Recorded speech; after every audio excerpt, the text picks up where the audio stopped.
us. Vlog on a blog.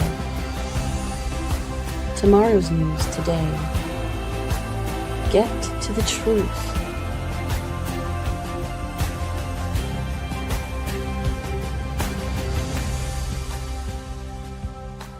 Listen, learn, live. Visit us at yadaya.com. Well, this is actually a thrill for me. We go back 20 years. Can you imagine having a relationship with somebody that you correspond with almost once a week, sometimes more often than that, for 20 years, and have had marvelous communication for 20 years? I have never seen you before and never heard your voice before. But for those who are part of the Covenant family, this is JK. JK is been by far my closest and most helpful, most professional editor. The books of Yada Yawa are possible because of JK's devotion to them. Had he not done them, they just wouldn't be anywhere close to what they are today. And after 20 years of having a online communication by email, this is our first introduction in person. And the pleasure is mine. And all those hours, and it's just been so rewarding for me. Well, it has been magnificent. From the very first book, you tell the story. I think it goes back fully 20 years, when at the time you were listening to Alex Jones. Of all things. Yes. Yes, of all things, Alex Jones. We're all guilty of that. Oh my, yeah. Well, Rich even said he listened to Alex Jones too. I guess he certainly was an entertaining sort. He's kind of gone into I'm crazier than a loon today, but he started off. He had to build an audience originally by being interesting. He just has gone from interesting to pretty much insane. But it was. All that time ago, that was when, if you go back 20 years ago, I was doing 5, 6, 7 hours of talk radio a day. Yeah. Yep. Yeah. One time after Alex Jones, it showed on the screen, and I looked and I said, I got to click this, see what's going on here. And that's when it started. Yeah. At the time, we shared the same syndicator, Genesis Communication Network. He was the top dog on GCN. I was a minor player on GCN, but I had a 5-day a week, 3-hour a day syndicated show on the same network, Genesis Communication Network, called Shattering Myths. And so I hosted my own show after doing somewhat in the range of probably 10,000 radio interviews on primarily on Islam after writing Prophet of Doom.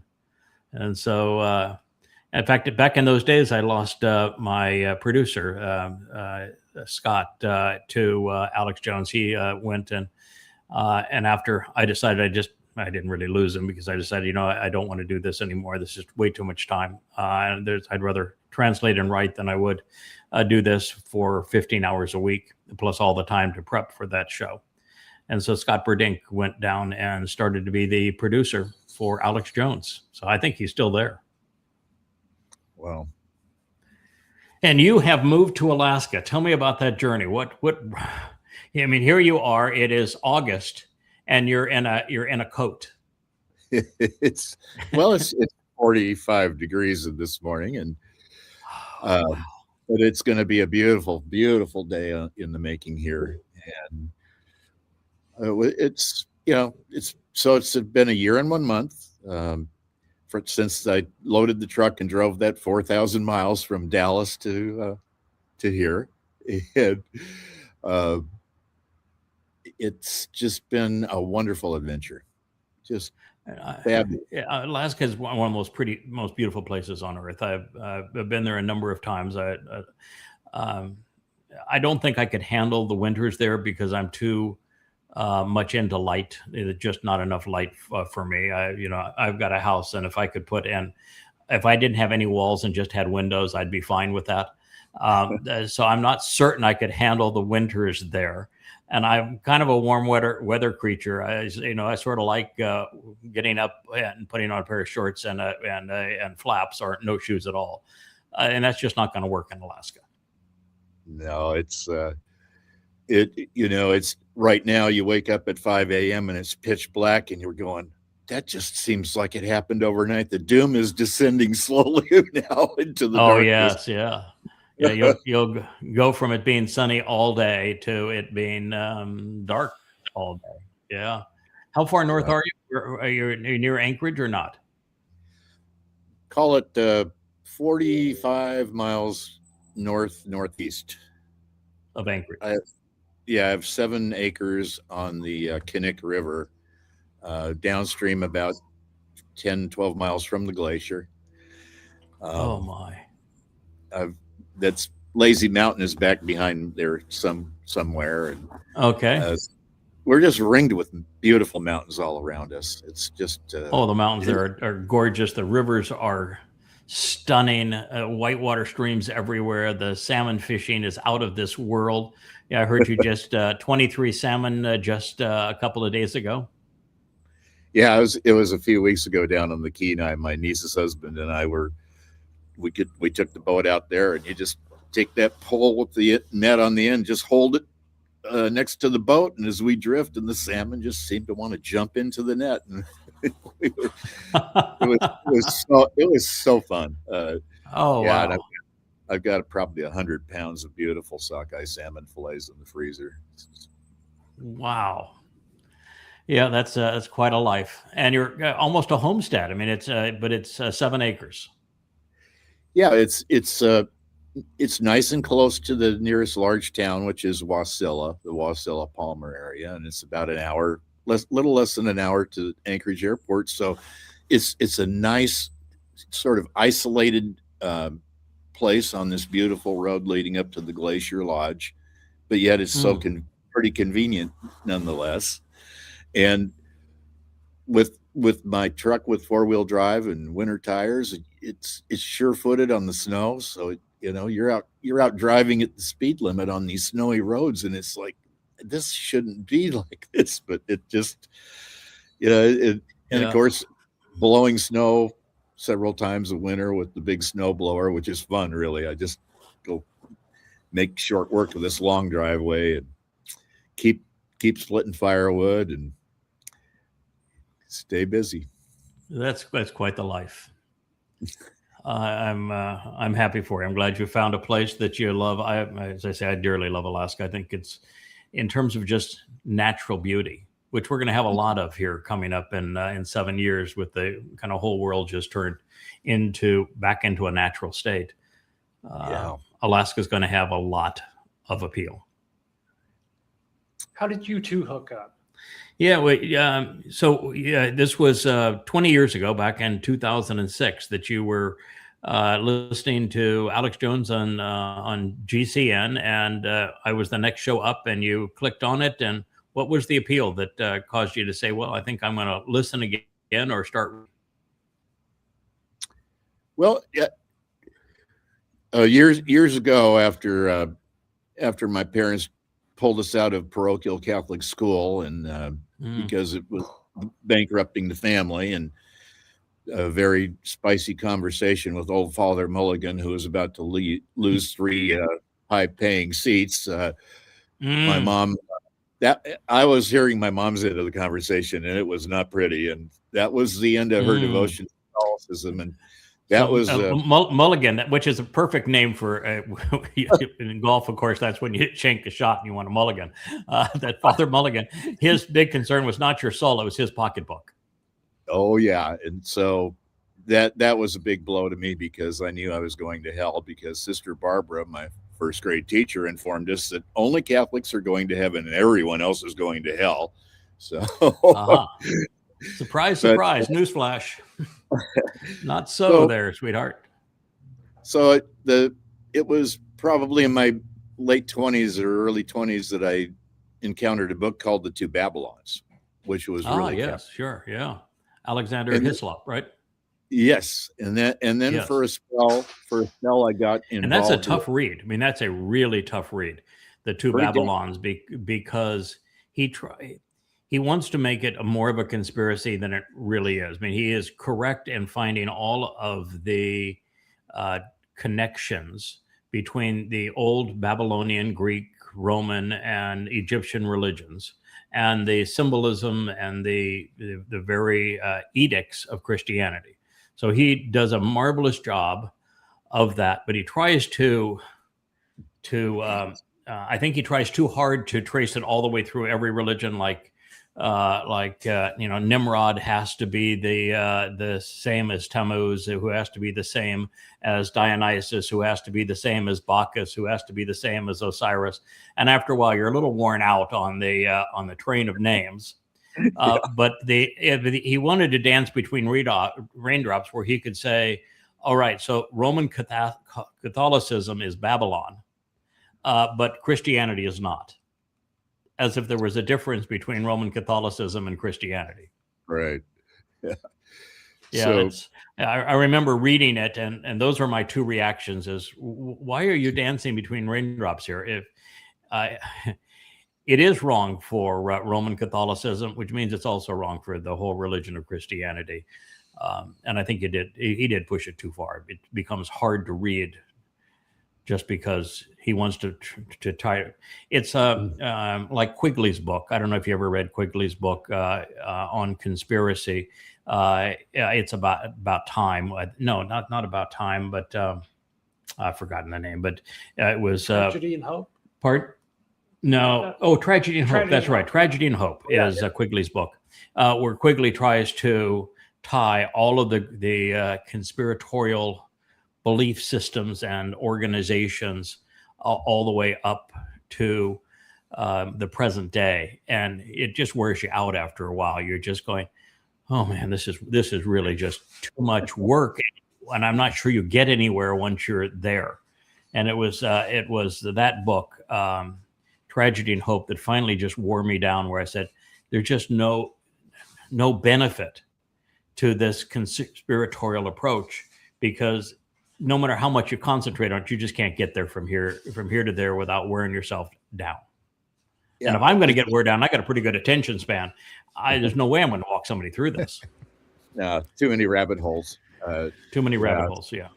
So what attracted me, I think, most was that after reading that book, and then a stint with getting a lot of the materials from Herbert W. Armstrong's Worldwide Church of God, I delved in that for a while, and he had some things that were right, that aligned with some of the things that I heard when I first started listening to you, because at least he realized that, when God makes a promise, when he makes an oath, he can't go back on it. You're not changing it. Right. You can't change it. You can't alter that. And so I think that's where I really... Passover is Passover. It's never going to be Christmas or Easter.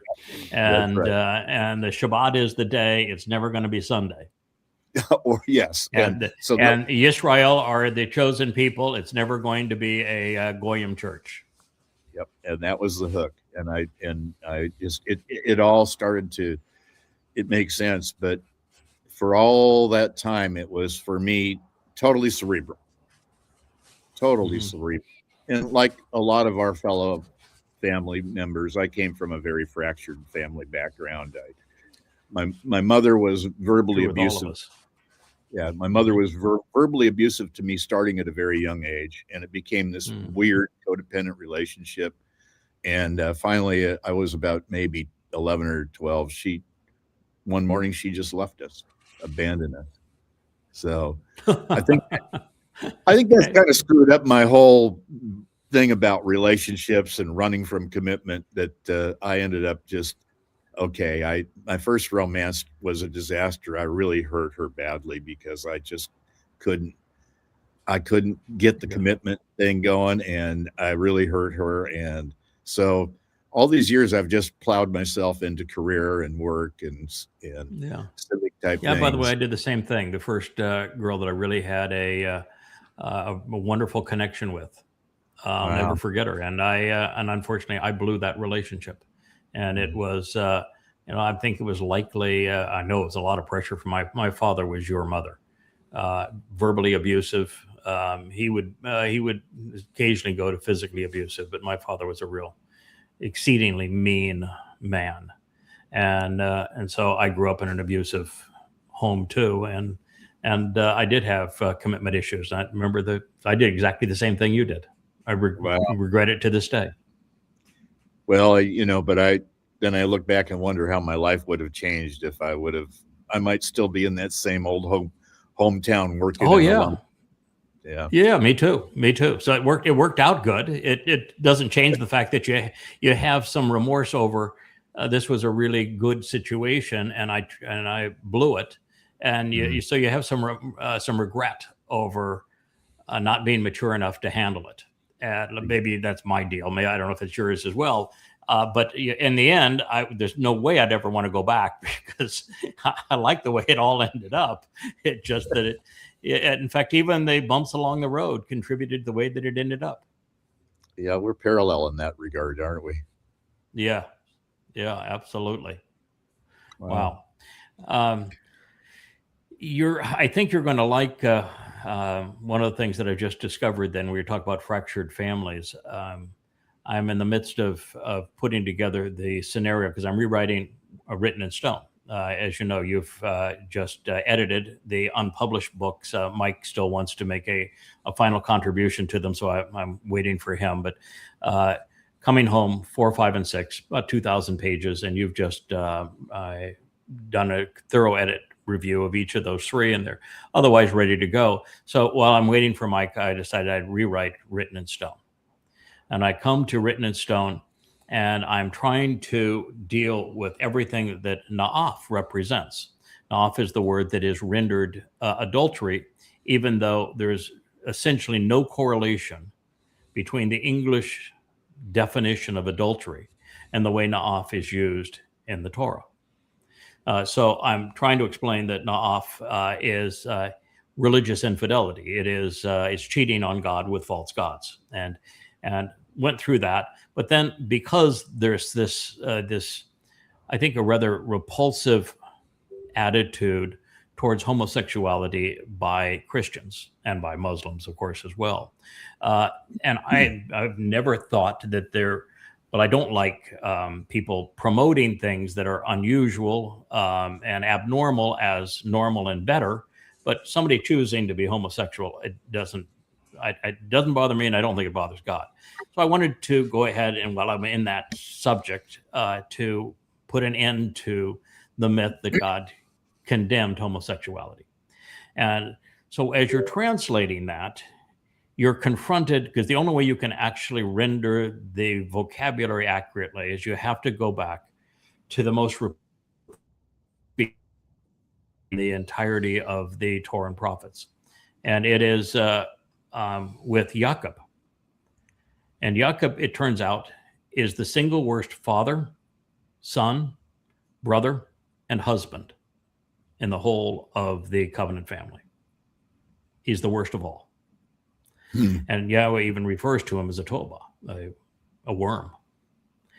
And so I'm trying to understand how it is that God in the end can rectify this covenant family and do so around Jacob when he cheated his brother, he cheated his father, he cheated his firstborn son, and he was abusive to his wife. That doesn't seem to be a fit to me. And so you go to the word that only appears in 3 times, twice in what is thought to be a homosexual reference. And the other time it is used in reference to Reuben. Reuben was Jacob's firstborn, Leah's son. And Jacob tells Reuben that he won't survive, that he won't even be part of the remnant, that he is a scoundrel and a skunk and he's better off dead. And Reuben's crime was when his father elevated a concubine above his mother, Leah, after all the abuse he had given to his mother Leah, Reuben said, "Screw you." And so he jumped in the sack with the concubine and say, "All right, I'll show you what I think of all of this." And Jacob went nuts and condemned him. He did the same thing to his firstborn that he did to his brother, who was the firstborn. Wow. So I'm tracing this down, and initially I'm just frustrated because I don't have a great relationship, but I've done everything I can to view things from his perspective, and I'm saying, how in the world are we going to reconcile this covenant on behalf of that scum? Huh. Jacob is a worm. For damn sure he's a worm. So why are we doing this? He's a horrible person, and he's horrible across the board on everything that matters. And then I see it just like we're talking here. He says, "What do I call you?" I said, "The man from Edom." He said, "Have you put that together? Why in the world in Yeshaya 63 is the man who saves the remnant called the man from Edom?" Because he's replacing the birthright. Right. He's restoring the birthright. Just as Dod is his firstborn, he's restoring the birthright. And it is the man from Edom that rectifies this fractured family by restoring the birthright and literally replacing Jacob. And that's why, and the build up to that chapter, in the 62nd chapter, it actually calls that man from Edom Israel. He's replacing Jacob. And Jacob is called a toela, which is this worm or maggot. Guess what is thrown on the fire? And then the sacrifice of the Adam of Perah. Mm-hmm. Tola, yeah, the Toela. red worm. Yeah. It's incinerated. Wow. In other words, Jacob is done away with. He's replaced by the actual firstborn. And the family is intact again. How many more of these parallels and these? Oh, It's yeah, well, getting. for an eternity, my friend. I know. Yes. For an eternity, my Yeah. friend. You know, you mentioned adultery, and I think that's one of the questions I would pose to a Christian. Why don't you go Yes. through your Bible and look at every instance where the word adultery occurs? Tell me how many Mhm. times it's talking about spouses cheating on Right. each other. Right. hmm And the answer is almost never. The only place where it could be extrapolated is he uses a man taking another man's wife as an example, but it's only the example to say, yeah, and Israel, you are adulterous with me because you've cheated on false gods. You've cheated with false gods. That's what makes you adulterous, which is why both in Yirmiyah and in Hosea, he says, I'm writing you this letter of divorce. Yep. Yeah, it's but this tie-in with we're going to get rid of this problem of Jacob. He was stunningly deceitful to his father. His mother was stunningly deceitful. He was deceitful with his brother. He was horrible with his firstborn son, and he was an abusive husband. So God said, yeah, I got a remedy for that. I'm coming full circle. Just like we're coming back to the garden, I got a remedy for that. And it took you long enough to figure it out. It's also interesting that Edom is, we know that Abraham was renamed, right? Went from Abram to Abraham. We know that Jacob was renamed, although he retained his old name, and we don't know who actually, under what circumstances, he was given the new name of Yisrael, Yeah. right? Which is the name that's taken from him in the end. You know who also gets a new name? Esau. Oh. Esau and Edom seems to have some correlation when you say, oh, they both start with an E, but that's not true. Esau is written with the Ain, and it shares no letter in common with Edom, which is his new name. He is renamed Edom. And you know the distinction between Edom and Adam? None. None. None. Absolutely none.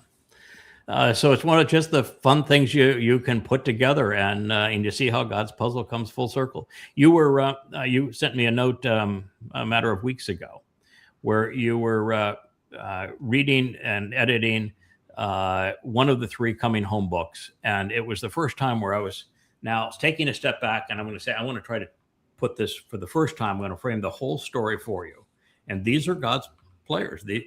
God's got a mother, he's got a father, he's got a son. They are woven through this story, and I want to show you from his perspective the story of the mother, the father, and the son, and how collectively they're building this covenant family for Yahweh. And you said, for the was quite an experience. You've mostly you edit for technical merit, which you're great at, but that this one was really came home. It hit you right in the heart.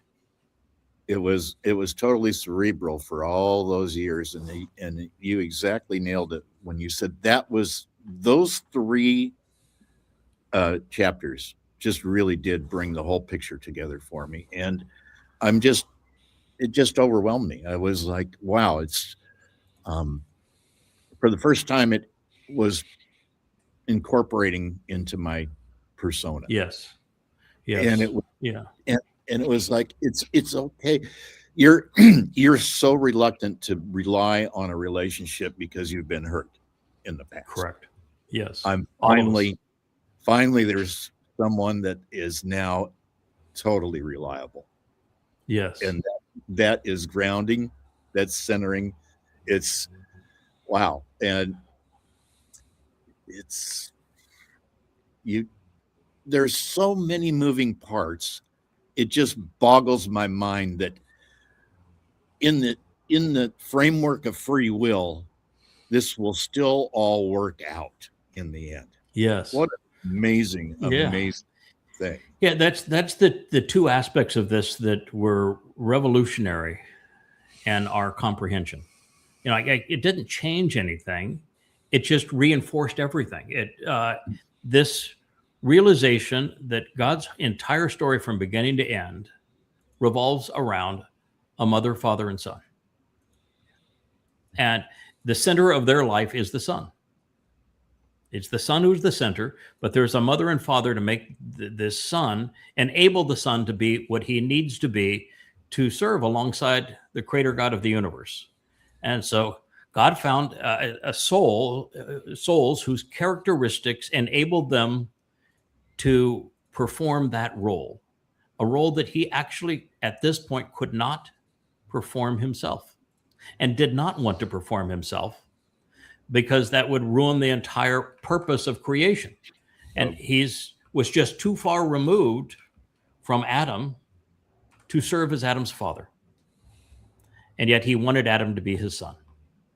And so he came up with a way to make that happen that not only enables all free will to remain intact throughout time, but to guarantee that his plan for his beloved son and this covenant desire that he has, to be assured that it's going to play out on that same timeline and deliver exactly the result that he wants, how he wants it, and when he wants it. And he's going to do it through a mother and father and a son to exemplify the very covenant that he's going to create.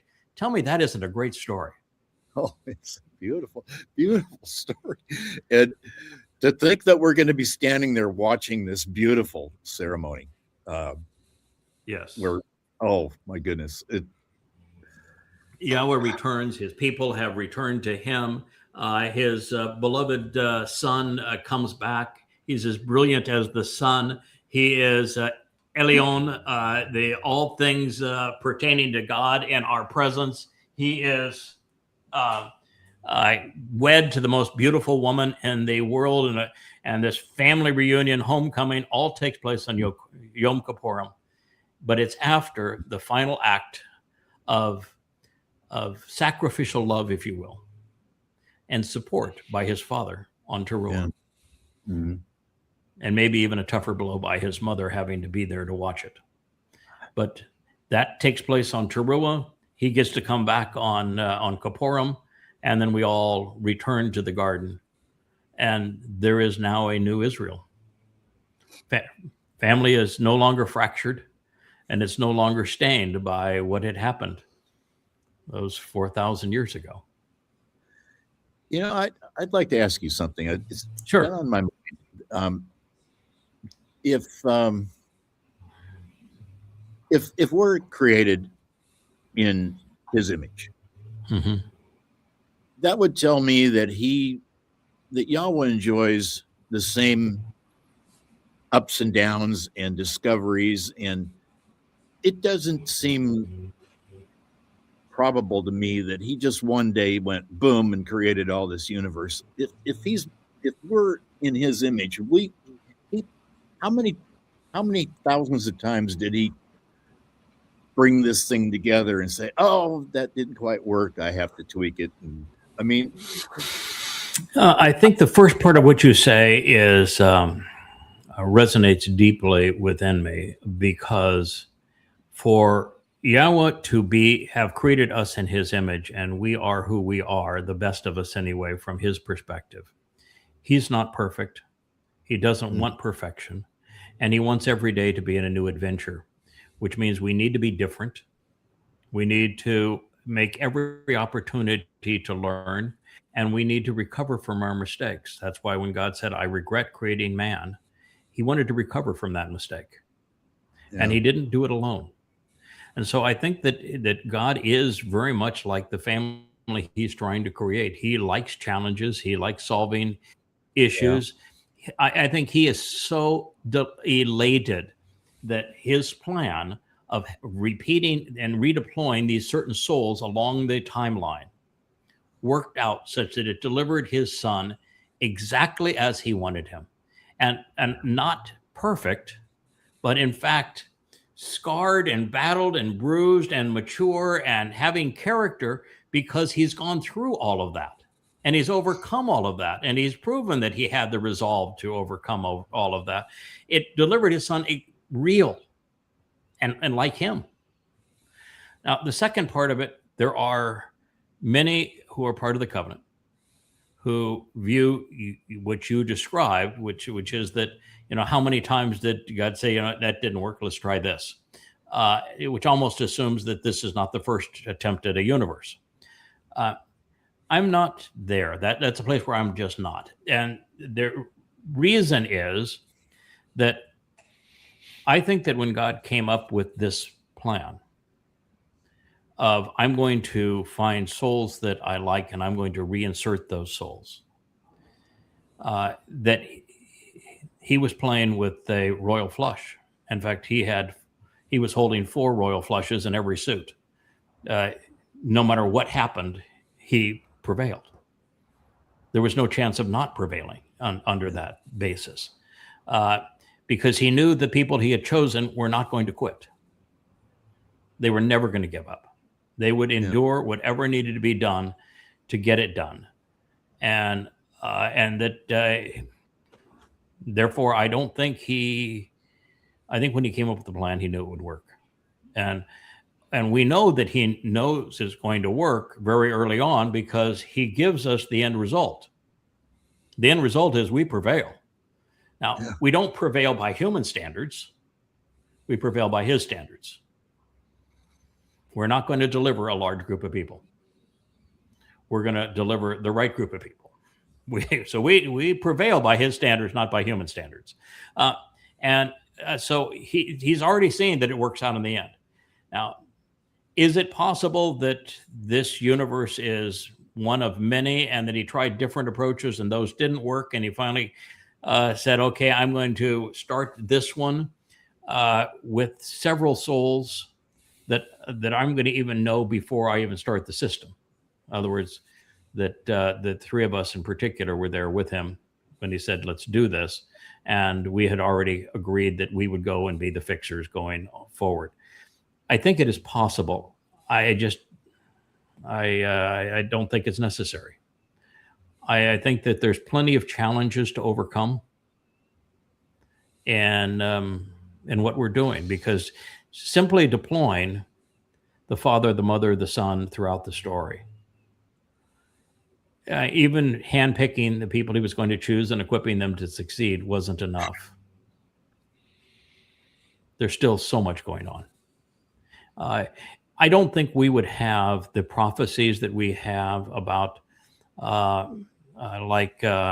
Miriam claiming that she too spoke for God against Moshe, and what that entailed, particularly with the attack on the wife first. I don't think we'd have the prophecies of there's a group that expects to be part of the Shavua harvest that's left behind and is grumbling as to why they were left behind. I don't think we would have these really detailed prophecies that describe what we come up against trying to do this job where our credibility is trying to be stolen. If it weren't for the fact that this is an ongoing hands-on job that God really has to be involved, making it happen, overseeing it, intervening when necessary. And I think finally at the end, by the time we return as the witnesses, he's really all in. Yeah, it's striking to me that, you know, as big a failure as Dod's first wife, as Adam, God stuck Mhm. with him, and Yes. that's a pretty fundamental thing that I never thought of Adam as being God's firstborn. But there you go. There you go. And when you realize that the personality of Adam is the same personality that we're witnessing in Dode once he moves into Jerusalem, it's the exact same personality, all the same failings, everything's identical. And then you say, why in the world did Noah call his son Shem the name of names? And why does Yahweh, when he talks about Dode, says, I'm going to give you a Shem that is greater than every other Shem. In fact, your Shem ultimately will be Elion. Yeah. You are all things pertaining to God. So why Shem of all names? And in that instance, you know, and you just keep on going through all the way through the play, and you realize, yeah, this is Dode all over again. And the grooming him to return, restoring his relationship with Yahweh, so that he has all of that baggage, all the stuff that he did wrong, all the scars, and yet he came back and he returned to Yahweh, wrote all those beautiful psalms, and then was properly prepared to fulfill Pesach, Matzah, and Bakodim. What a marvelous story. He comes back as the savior. He comes back as the hero. Mm. It's easily the most satisfying of all of our discoveries along the way. Isn't the most important, which is we began by reestablishing, we going back 20 years ago, we reestablished Yahweh's name. I mean, that's important. First to do it in 2,500 years. Recognizing that Dode is the one who fulfilled Pesach, Matzah, and Bakodim, and he told us exactly how and when he was going to do so, and that he is the Savior, therefore there could never have been a Jesus, that Jesus is nothing but a counterfeit, and that it is Dode who fulfilled Pesach, Matzah, and Bakodim, and is our Savior, and the Messiah, and the Son of God, and the chosen one. And the returning King was, I keep on calling the greatest discovery pursuant to God of all time. But it is the most satisfying. The most satisfying is initiated in that final word picture in the 31st Mashal on the conversation between his mother and him on saying, you need to come to grips with who you are, son. Yes. And then yes. it's followed up by the 89th Mizmor. And then to see the results of all of that. And then to say, all right, this didn't happen just here. Who are these people really? And then you go back, you study the story of Ruth and Boaz, and you say, oh, that's why his name's on the temple. That's why she says she's the Amma. That's why she says, I'm going to deliver the kinsman redeemer to you. And you read that story, and the whole thing's prophetic. It even talks about the Nakar and the Nakara. And it just, at that point, your heart melts, and it just says, oh my, this has been here the whole time. And then you realize who Chinook was and who Noach was and who Shem was, and how it was Noach and Shem that not only visited Abraham when the announcement was you're going to have a son, but it was them that they were the two witnesses that walked to Mount Moriah.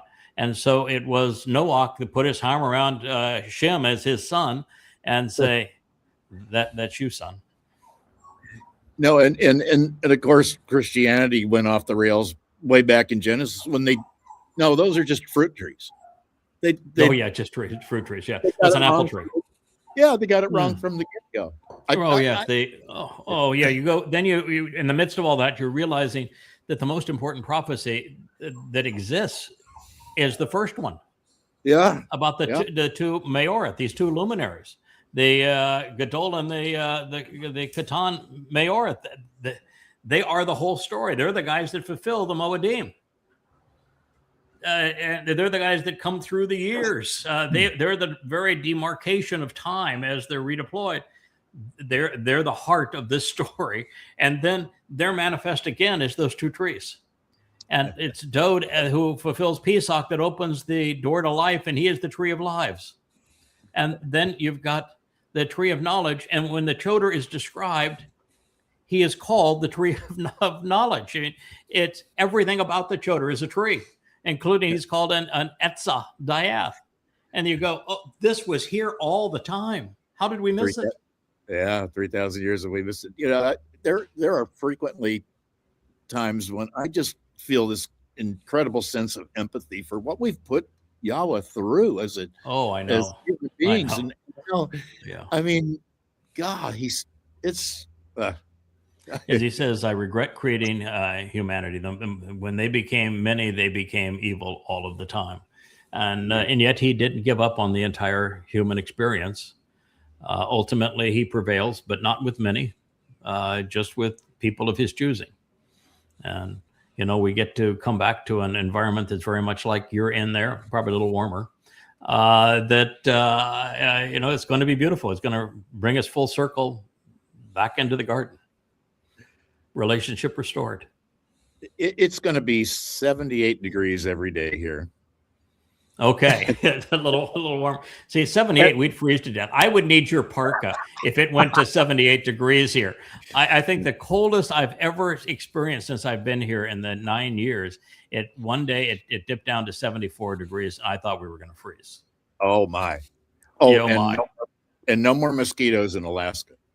Okay, we're banning mosquitoes from the world. That is an absolute must. I do not like skeeters. They are not my friend, but otherwise, Alaska's a pretty spectacular place, my friend.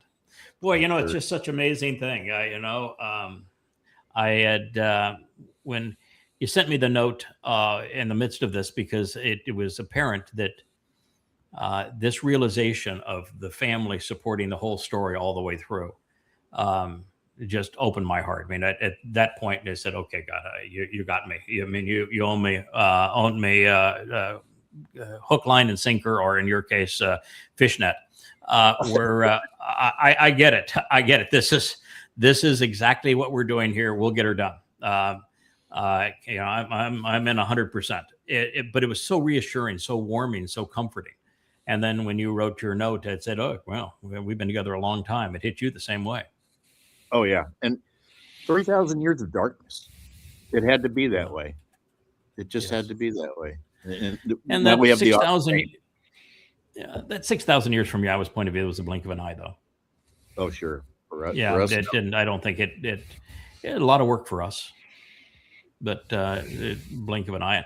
And we've still got 7 years left, and that's going to be challenging, particularly over this next 9-10 months, and then it's going to really be challenging that 1,500 days that we have up to Teruah. That's going to be really, really challenging. And after that, I think it's going to be a breeze.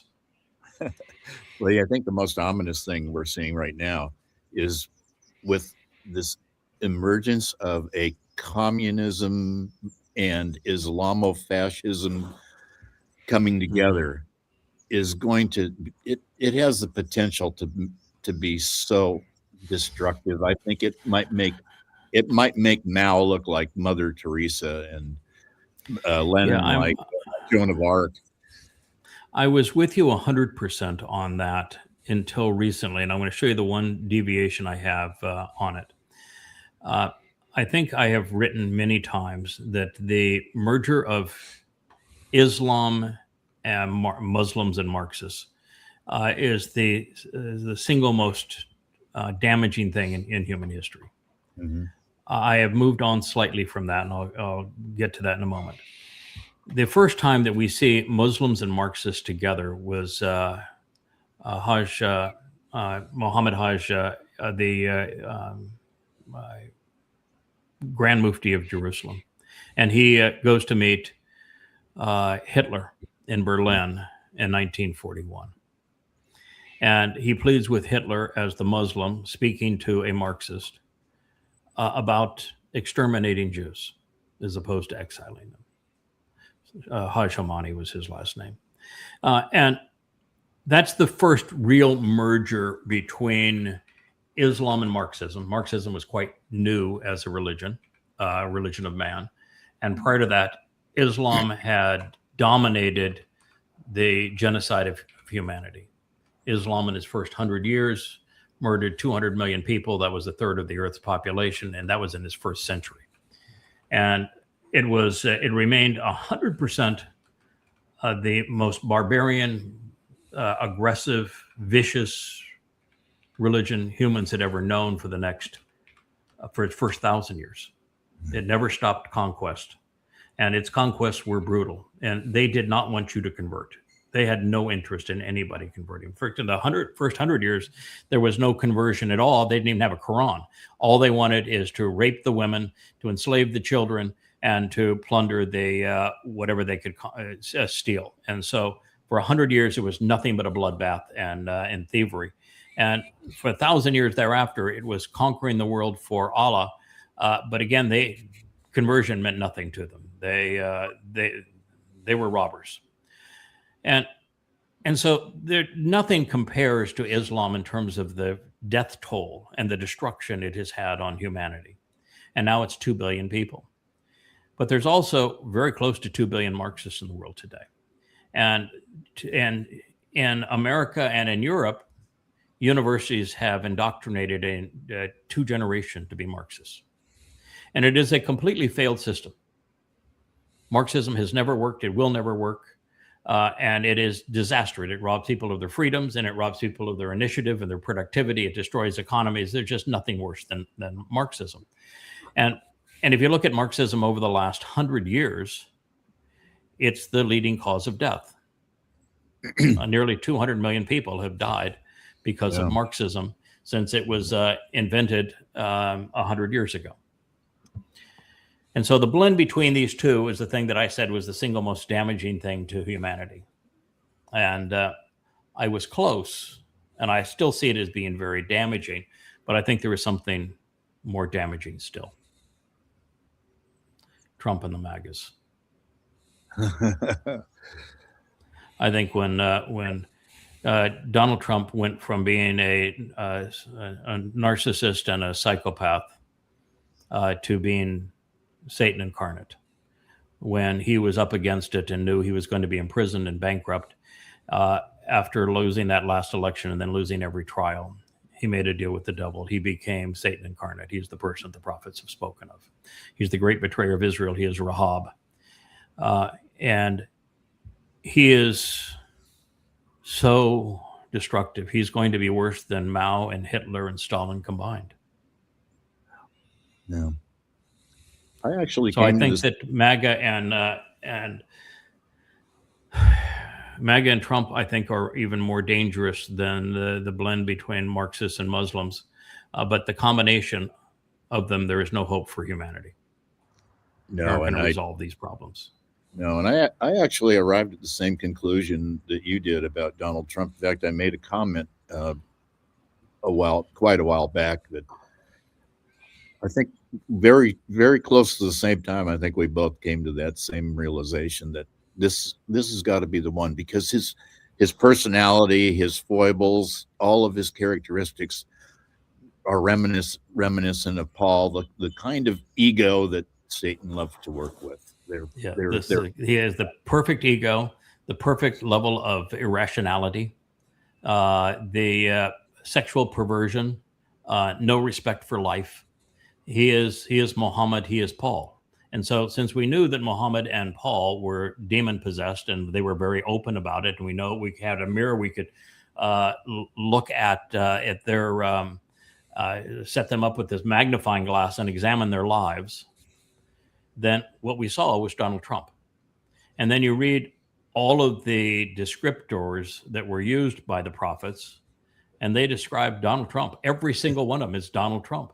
But the way that I originally came to recognize it was Trump is that we have known, JK, for a very long time that Yeshaya has set the pieces in place relative to our time, where he is the one who made it clear that the time of trouble would begin on Shabuah, and that commiserate with that, within a year of that time, there would be a forfeiture of Israel to the extent that she is vulnerable and open to destroy, and that the country most responsible for betraying Israel was described as the United States in the 18th chapter of Yeshaya. Yeah. So when you know that it is when the time of trouble begins, May 22nd of this year, and then you know that the country that is blamed for making Israel vulnerable and indefensible is described throughout the 18th chapter of Yeshaya, and it's the United States of America and no one else, then the pieces all fit together as soon as Trump won that last election. He had to be Satan incarnate, the great betrayer. And then we read all of the manifestations that this person has, confabulation, deceit, a fixation on war, sexual perversity, egomaniacal, psychopath.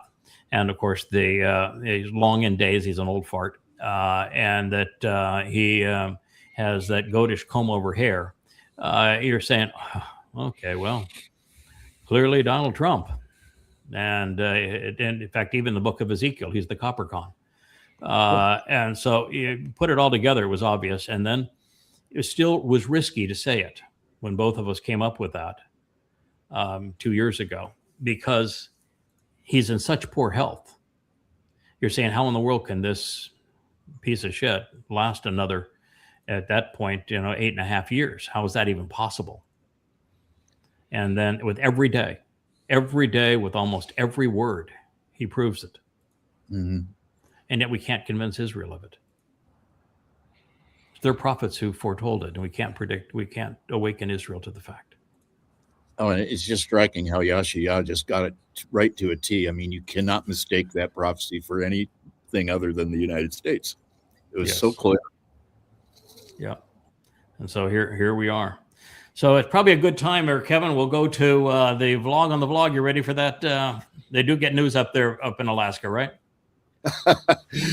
Yeah. Well, I have a brief piece of news. If you'll please excuse me for a moment. I've had a lot of coffee. I'll be right back. Okay. All right. We'll go ahead and get started, and we'll have you join us as soon as you get back. Okay. Look at those beautiful mountains behind him. Yeah. Oh, it was a beautiful shot. This because he came on 8:30 my time. He texted me and said, "Hey, we're gonna screen test." I'm like, "Yeah, okay." So we'll hop in, get him in the studio, and the first shot is this. It looks like a background. It's this early morning blue behind him with the mountain, and he's there with his parka hood up. And I'm "Oh, you're really pulling this." First thing I had to do, I had to ask Rich, who is that? My instinct was that looks like that must be Alaska. That must be JK, but. Oh my. And I mean, I've never seen him before, and certainly never talked to him. But what a thrill it is to meet somebody that you've had that kind of communication with at that level. Absolutely. For all that length of time. How did he wind up being an editor for you? He just volunteered very early on, because I started writing very early on. Yeah.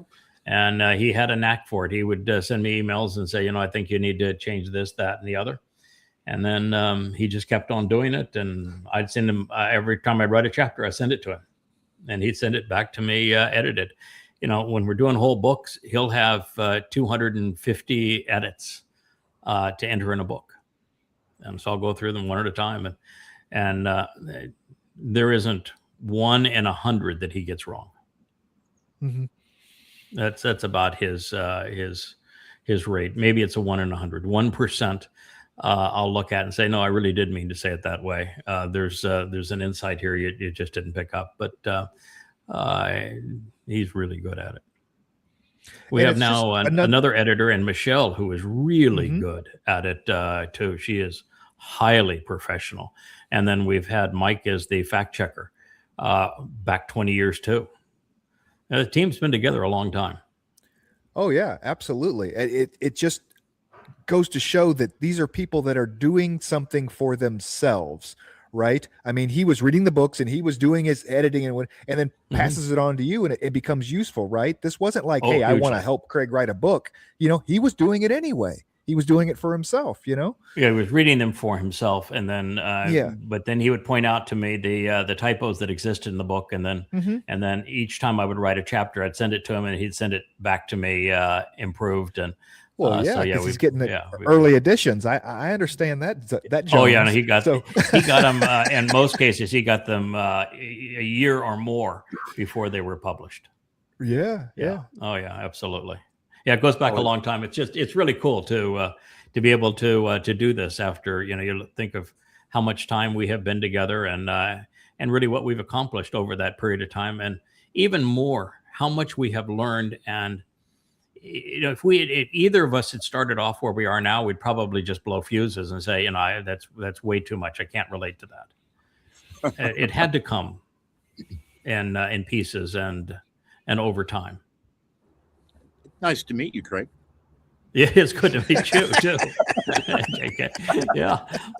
Now that I know where you are, and when you moved away, we saw that beautiful mountain range behind you. We're thinking about coming for a visit. If you could just turn up the temperature just a smidge. Well, think about next summer then. But Yeah. that's Lazy Mountain there behind me. Okay. Well, that's gorgeous. And Now, I've not seen I've got- we're not seeing a moose yet. Okay, well, I'm glad you've been keeping your eyes open. Hey, you've sent me photos where you had moose that would come right to your deck there. Oh, that one, I was like, I walked to the edge of the yard, and that moose came charging my direction because something spooked it from behind him. I turned tail and ran all the way to this patio. I'm like, oh my God, he's Yeah, because Yeah. they'll come. Yeah, the more moose injuries in Alaska, I think, than any other animal, right? I believe, yeah, I think that's exactly right. And I'm sitting on the patio right here. One Yes. evening in the dark, 15 feet away from me, I hear this crunching noise coming down the driveway in the snow, and all of a sudden, 2 giant moose come ambling by here, and look, that gets your heart rate up in a hurry. Oh yeah, they're big.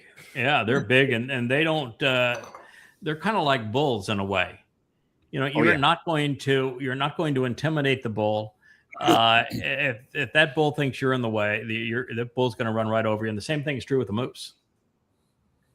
Well, they're just mean. I mean, I was up here in the early 90s visiting my brother who lived up here and ran a flying service and then ultimately a helicopter service. And Oh my! I was looking Helicopters at in the Alaska. I don't think I would do that. I mean, I have no problem with a bush plane in Alaska, but a helicopter in Alaska, I'm not sure I'd do that. But okay. Well, That's bold. I've been in a lot of both, and one thing I appreciate about a helicopter is when things go bad, you can stop right on a dime, and an airplane you have to have a place to put it down. Yes. But, Well, this is true. It's just that helicopter without its rotors turning is a rock. Where my airplane, if I have some altitude and I lose an engine, I can glide a very, very long way. When rocks fall out of the sky, the time that it takes to go from maximum terminal velocity to stop is a fraction of a second, and that hurts a lot. That's called a lot of G's. And on the airplane, if I can just slow from essentially stall speed to stop, and I can prolong that over a second, maybe even 2 seconds, I'm going to walk away from it. So I figured I had the odds in my favor, in that the impact is all about how long you can stretch out that I am moving to I'm stopped. It's like driving into the brick wall is a really bad thing.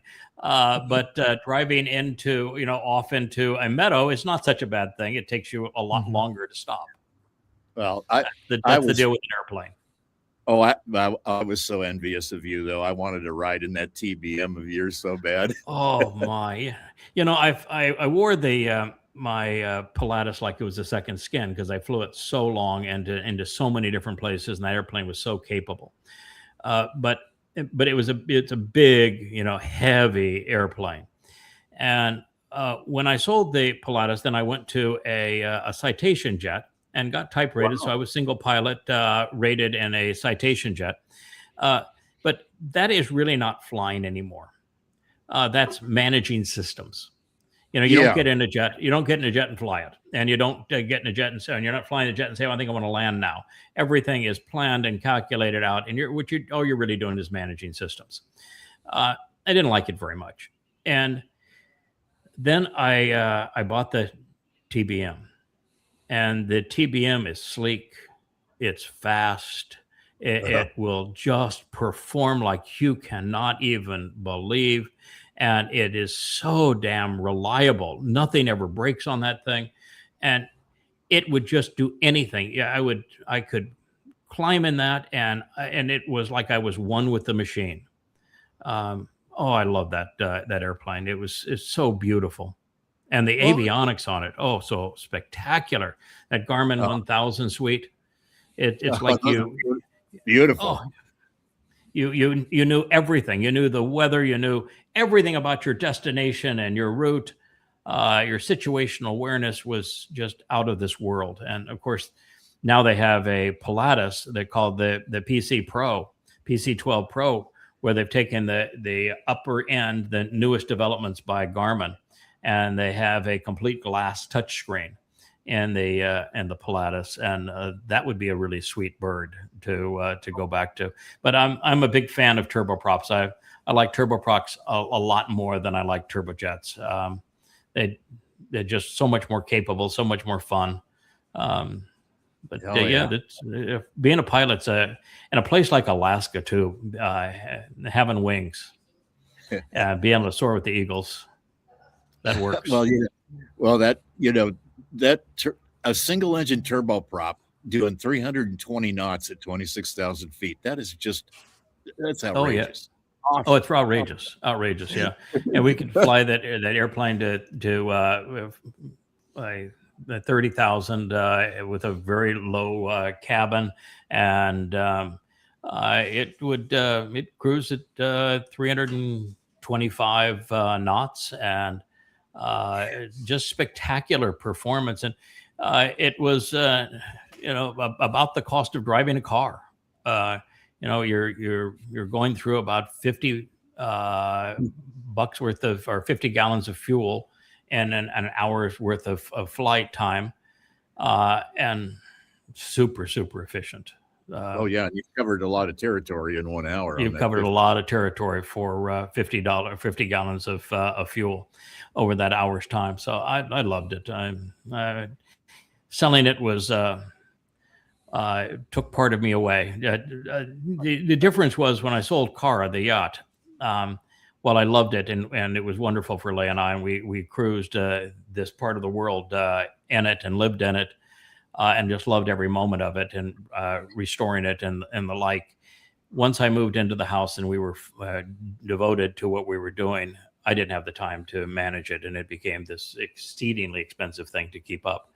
I was delighted to be able to sell it, and it was a miraculous sale. And with the TBM, my problem with it is you can't keep it here because the environment's too caustic on it. Turbines don't like salt air. and they don't like Sahara sand either. So I couldn't keep it here.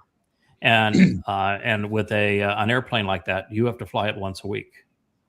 I was just going to say, you go very often. You go a month without flying that airplane. You're not safe in it anymore. So you really have to be disciplined about your craft. Well, it's not good on the machine either. They need to be run. They need to be operated. The machine needs to be operated, and the operator needs to be operated. He needs to be exercised pretty regularly to fly a bird like that. When you're dealing with machines like this, and it's really wonderful training for what we're doing now, because you have to be way ahead of the story. Yes. You need to be 30 minutes to an hour ahead of where you are in that airplane at all times. And you have rehearsed in your mind everything that can go right and can go wrong. And you're prepared to do it. And so if something goes wrong, you just instantly respond. And you know it's going to go wrong before it does. And so you just stay way out in front of equipment. And I like that. I like, this idea that you're in 3 dimensions and you're moving very, very quickly. And that you really only have one opportunity to make a mistake. Yeah. It reminds me of all the times I was in my brother's when he was still doing fixed wings. We'd launch in a Cessna 206 off of Merrill Field in Anchorage. And we'd head out. I own 3 of those. Yeah, I own 3 of those. What a reliable bird. Slow as all get out. But that's like having a station wagon. So we would set out across Cook Inlet under a low overcast, so we didn't have any altitude to work with. And all I could do sitting in that airplane was just thinking, okay, we're halfway across. Okay, we could finally glide from here if we. You would probably last 8 minutes in that cold. Yeah, water. Well, I loved my 206s. In fact, I actually I owned a 206 before the TBM. I owned a 206. Just as an intermediate airplane, and bought a new one with the G1000 in it. The negative is it's not a pressurized airplane, and it's a piston engine, so they're a lot less reliable, and it's much, much, much slower. And so when you get up to anything above 12,000 feet, you have to put the canard oxygen in your nose, and that's not really the most comfortable way to go and fly. And it just gives you so much less margin for error in a piston airplane like that you're down low and you can't fly above the storms, and it just doesn't have the reach or the legs. But I flew it enough to fly it cross country many times. So, that's a lot to get in a slow airplane like that and fly it across country. Well, the thing is, though, they could haul. You could load them up. Yes. Yeah. Yeah. So, you could load it up. But talk about loaded up. That was the Pilatus. You could put 1,000 pounds of baggage in a Pilatus. That's a lot, and it had big cargo door and all of that. So, we're not here to talk airplanes. Although I like. We could go all day on this. I love airplanes, and love Alaska. Love Zion too. I wish I could convince Jews to become Yehudim again, to realize that Jew was a name that was given to them by the church. It first appeared in the 3rd edition of the King James Bible, and that they should never. And of course, in Christianity, the Jews are the enemies. They are the ones who are accused of crucifying the mythical God of the Christians. And so it's a book that they're demeaned in, and that's where Jew originated, and it abandons the name Yahud, which means Yahweh endowed and beloved of Yah. And so they gave up this stunning name for this name that was coined by those who were persecuting them. And they accepted Jew. I wish they wouldn't have done that. I'd love to introduce them back to Yahweh, but it would also be nice to reacquaint them with the meaning of Zion. Zion is not spelled with a Z. The rabbis have done a great disservice to the language. They have cheated Yehudim and Yisrael out of the very message that Yahweh delivered by cheating on their language. It's why Yahweh had to have these now 30 9 volumes by the time we've finished this current group of them, had to have them written by somebody whose primary language was English, because you can't use modern Hebrew. It's too corrupted by the rabbis. So you have to go back to the original alphabet of the Torah and reconstruct it from there. And one of the first things you find out is that Zion does not begin with a Z. And it has a Wa in it. So they had it. And it's they had TS. They Go had ahead. it totally. They had it totally corrupted by about 500 BCE or so. What was it? Yeah. That by every bit that time. And of course, by the time they wrote the Masoretic text, it got worse. And then,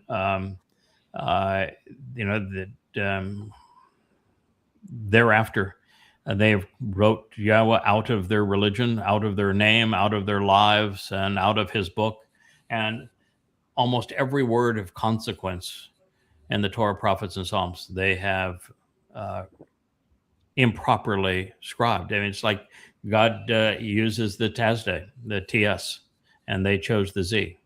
They're very different letters. They convey very different things. And the original alphabet was a pictographic alphabet that conveyed what it was that you were supposed to be paying attention to. That TS, for example, is a person that's sitting in a prone position, like I would sit here if I was holding a book. And so it's like presenting a person reading. And that's appropriate because Zion means signs posted along the way.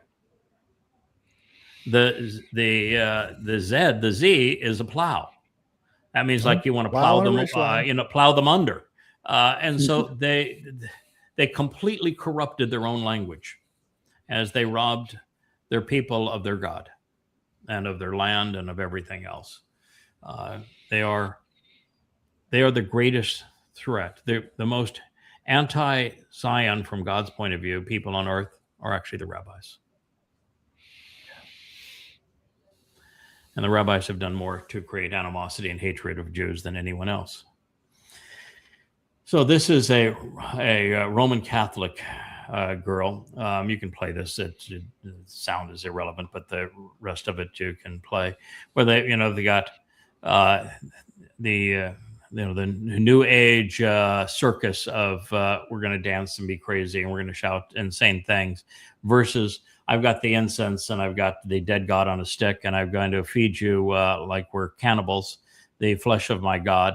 And so she's saying, well, I really prefer the sanctity and the mass and peace and reverence.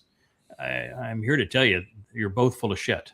Your dead God on a stick is an abomination. Your prayer is an abomination. Your cannibalism is an abomination. And this is a circus and a joke. God hates religion. So the answer is neither. That's the entire purpose of the second statement that he etched in stone. Do not be religious. But part of the, what you would call a second commandment, but the second statement on the first tablet, don't be religious. You can read, right? Oh, no, I want to be in the peaceful reverence environment with my false religion. Don't bother me with the facts. Yeah, all right, Larry Uchi's Ellison just upset that the. No, go ahead. Go ahead. I was going to say, no. Larry Ellison, he really let the cat out of the bag here. I don't know if did you listen to what he said? I mean, his opening line is that we're going to be watching everybody and recording everybody and everything they do, so the citizens are going to behave. Yeah. Well, Can you imagine that he is bragging about AI and he says, oh yeah, he thinks it's a great idea. We're going to be watching and recording everything that everybody does, so citizens are going to behave. Well, Oh that was the whole problem that they had with the Utah project, Echelon or whatever they had, where they had tons and tons and tons of, they were already recording everything that went through the internet, right? But they couldn't do anything with it live. It was only after the terrorist attack or something happened that we got the right FISA, the AI to process it. Right. Well, so no, now and the then AI to go look in those is filtering places. it and can do it live. Shut down your bank account, shut down your car, do all manner of things to you, shut you off of the electric grid. I can't do it for JK here, but good for the rest of us. And the fact is, He's bragging about it. He says, yeah, wow, man, with AI, we're recording everything everybody does. And so citizens are going to have to behave. Just play the first part of it, because it's exactly what he says.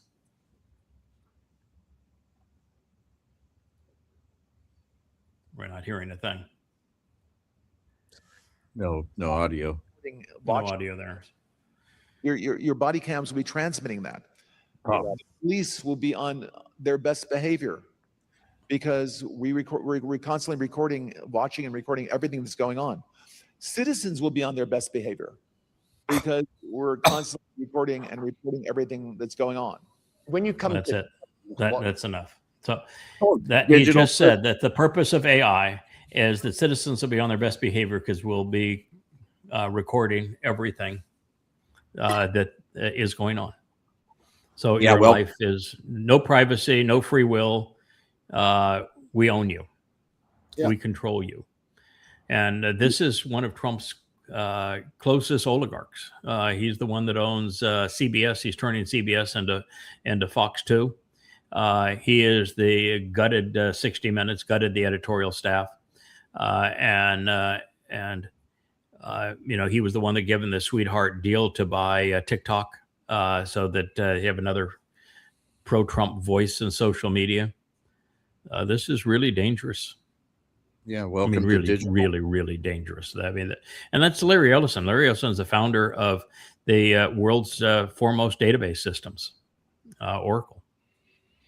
Yeah, I mean, welcome that's to really digital. dangerous. That's scary. That's Plantaire a level scary. That's Elon Musk. I want to have control of every phone, every internet connection. He's even bragging now that his AI is going to be the primary revenue driver for SpaceX, which means it's going to be deployed collecting all this information too. Digital Mhm. prison. Yeah, it's interesting that his idea of behavior. I mean, he expects humans to behave much like light. That their behavior changes based upon the observer, right? Mhm. That it doesn't. Right. Yeah, exactly. The two-slit light test and whether or not light behaves differently. And we know for a fact that light behaves differently if it's being observed. And so what he's saying is that people being watched will behave differently. What he's saying is they'll behave. To behave is what you say to a child, behave, Yes, which yeah. means you will do what I tell you to do, that is the context of that verb behave, is that citizens will behave because I'm watching them. Your Mhm. child will behave because you're watching them, which means that if they misbehave, there will be a resulting punishment. Oh, that's definitely the next line. I mean, if you That can't is the follow next that line. thought through, then yeah. You don't even have to go to the next line, and you know this is really screwed up evil. Hmm. Wow. Good time to be in Alaska. Good time to be in an island in the middle of the Pacific. So here Yes. they're saying that in Capernaum, next to a synagogue. Now, if it's next to a synagogue, what in the hell are you claiming that you can have a Christian church if your boys are preaching in a synagogue? But nevertheless, they forget the fact that it was a synagogue. And of course, the Jews can't get over the fact that synagogue isn't even a Hebrew word. So how could you have something that pertains to Yahweh and you're using a Greek word? And then you pretend that Maccabees was to overthrow the Greek influence when in fact it had nothing to do with that at all, because you're even calling your religious building a synagogue, which is a Greek word. This is really embarrassing to Judaism. It's really embarrassing, of course, to Christianity. And they're going to say that Peter, and there was no Peter at the time, that his mother-in-law's house, that Jesus, who never existed, stayed there, a Bible, which doesn't exist either, and it healed Peter's mother-in-law in this dwelling. And you just go, how could you be that desperate? My point is that you don't have a single contemporaneous eyewitness account, and that the closest of your presentations of your four gospels, the earliest was written in 75 CE. And this was not by an eyewitness, not by somebody who was even close to being an eyewitness, and written under Paul's influence. And the second one copied him and wrote around 80 CE, and the next two were written around 100 CE. And could not have been by eyewitnesses. They couldn't have lived that long. So you've got nothing, and you have no independent correlation of any of this. And you've got a book that you call a Bible, which is based on the Hebrew Babel, which means to confuse and confound by intermixing. It's so pathetic, so desperate. There are several posts here that I posted that, Dolly Parton, sweet soul. I mean, how could you not like Dolly Parton? She's a nice lady. She did wonderful things for kids, and her literacy program was just marvelous, and a sweet personality. But they're all presenting her as in heaven, and you want to say, no, that is one of the great crimes ever perpetrated on humanity. Christianity robbed this sweet lady of her soul, and they lied to her. And so here is a genuinely nice person that was deprived of her soul because of the lies of Christianity. And of course, the Christians have a absolute conniption fit. One who said back, you're delusional and stupid. Oh, okay, well, why don't you read the 5 volumes of Christianity and you get back to me, pal. Right. I know your religion a billion times better than you know your religion. And if you read those books, you're going to know that I know your religion infinitely better than you know your religion, and that what I'm saying is actually true. Another person said, because I said again, what a really, really nice person, but robbed of her soul. And she wrote back, can't you say something nice? If you don't have something nice to say, well, I did have something nice. She's a very I said nice she's person. a nice person. And I told you the truth. And the truth is nice, that because I don't want it to happen to other people, that they are also fooled by this stupid religion. Goodness. The goal, the metric is Sadak, not Tob. Okay. Yeah. So here, the metric here's is the thing Sadak. that's so amazing here is that they're claiming that this is the most miraculous thing that ever happened. God himself became a man. And that all of this played out right here, and yet there's not a single scratch in a stone, not a single word to record any of it. I mean, how in the world are you going to believe this story of God himself entered the world as a person and preached all of this stuff, and there's not a single word scribed, not a chisel stone on a rock, nothing for the next 40 years. And when we finally find something that's over in Alexandria, Egypt, and it's written in Greek. What in the world are you believing? Why would you believe such nonsense? And yet you have the prophets of Yahweh, and they wrote everything down at that instant. And, one of the things that just is so obvious is that when you're repeating conversations and passing them on orally, they don't remain accurate for 15 minutes, much less a day, much less a week, much less a month, much less a year, much less 40 years or 60 years. Utter nonsense, all of it. Shows humans will believe anything. They will believe anything. The faithful will believe anything, and evidence and reason mean nothing to them. So, if you could say a few words to Benjamin Netanyahu, what would you say? I'm sending you to hell for destroying Israel. How about that? I'm sending you to hell for destroying Israel, and I will. You can count on it. You betrayed your people for your own ego. You isolated your people. You fell asleep on 10/7 of 23, and you responded doing the absolute worst things you possibly could have done, all for your own ego. And then you attacked Iran not once but twice in a war that can never be ended. Well, not until we end it, and on Teruah of 33, but that has nothing to do with you. Yeah, you destroyed Israel in the world, standing in the world, and then you made Israel a vassal state of Satan. with Donald Trump. Congratulations. I'm sending you to hell for destroying Israel. That's what I will tell him.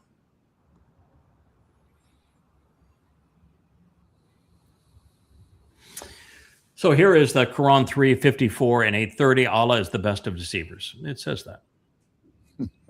No.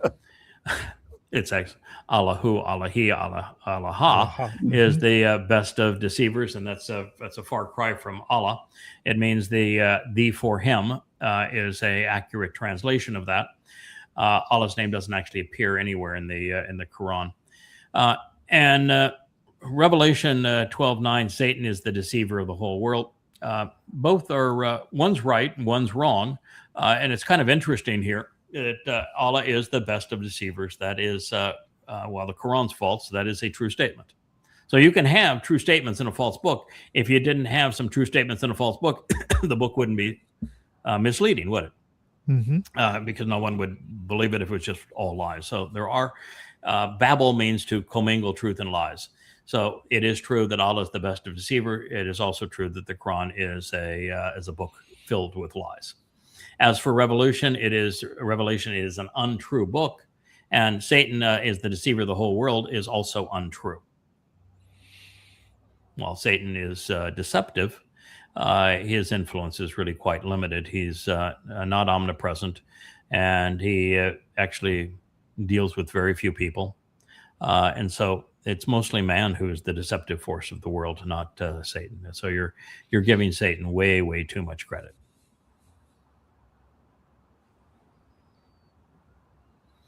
This is something that is made it all the way through. I must have 10 posts on this as to what happened. And there are really only two options. So you had Ratcliffe, the CIA director, the head of the scummiest organization on earth. I'm sorry if you're a CIA fan, but the CIA, I think, is the root of all evil in the United States. I think it's the single biggest cancerous sore that is in the Western world. And the proof is ubiquitous, by the way. He hops on a plane, and it's not not normal. And you don't fly in. This plane has no windows other than the cockpit. There were 8 to 10 of these in St. Croix Airport. They have no tail numbers on them. When Trump was planning on kidnapping Maduro. Mm-hmm. So these are all spook planes, U.S. Air Force spook planes. This is the Globemaster. This is not a airplane that any human being is going to say, good, fly me into Moscow. I think I want to fly in a Globemaster. And that's a cargo plane that moves war equipment. So the very fact that that's the airplane tells you there's something really strange going on. The fact that after all these 5 or 6 meetings between the real estate developer and the golf buddy, Kirshner and Witkoff, that they're not sent and they're not even on the ride. I'm sending the head of the CIA in to meet with Russia tells you a lot. Now, Trump didn't bother to say, this is why I'm sending him. So I think there's only 2 explanations as to why he went, and you can pick which one you think is true. The Wall Street Journal is reporting that he went because Russia is planning a large mobilization, has finally had it with Europe, particularly the UK, and with Finland, and has had it with Ukraine, and they're just done with the whole thing. And the mobilization is to overwhelm the Ukraine while also holding Finland and the UK accountable for killing Russians. And so the Wall Street Journal says, well, he went there to plead for peace and tell Putin, don't do this thing. And even though the new Prime Minister of the UK just announced, yes, we did send that Storm Shadow missile. into Russia. We gave the coordinates. We provided them. We gave them the plans to build more of them. Yeah, we're all over this. That okay? Just because he said that doesn't mean you need to go and bomb the UK.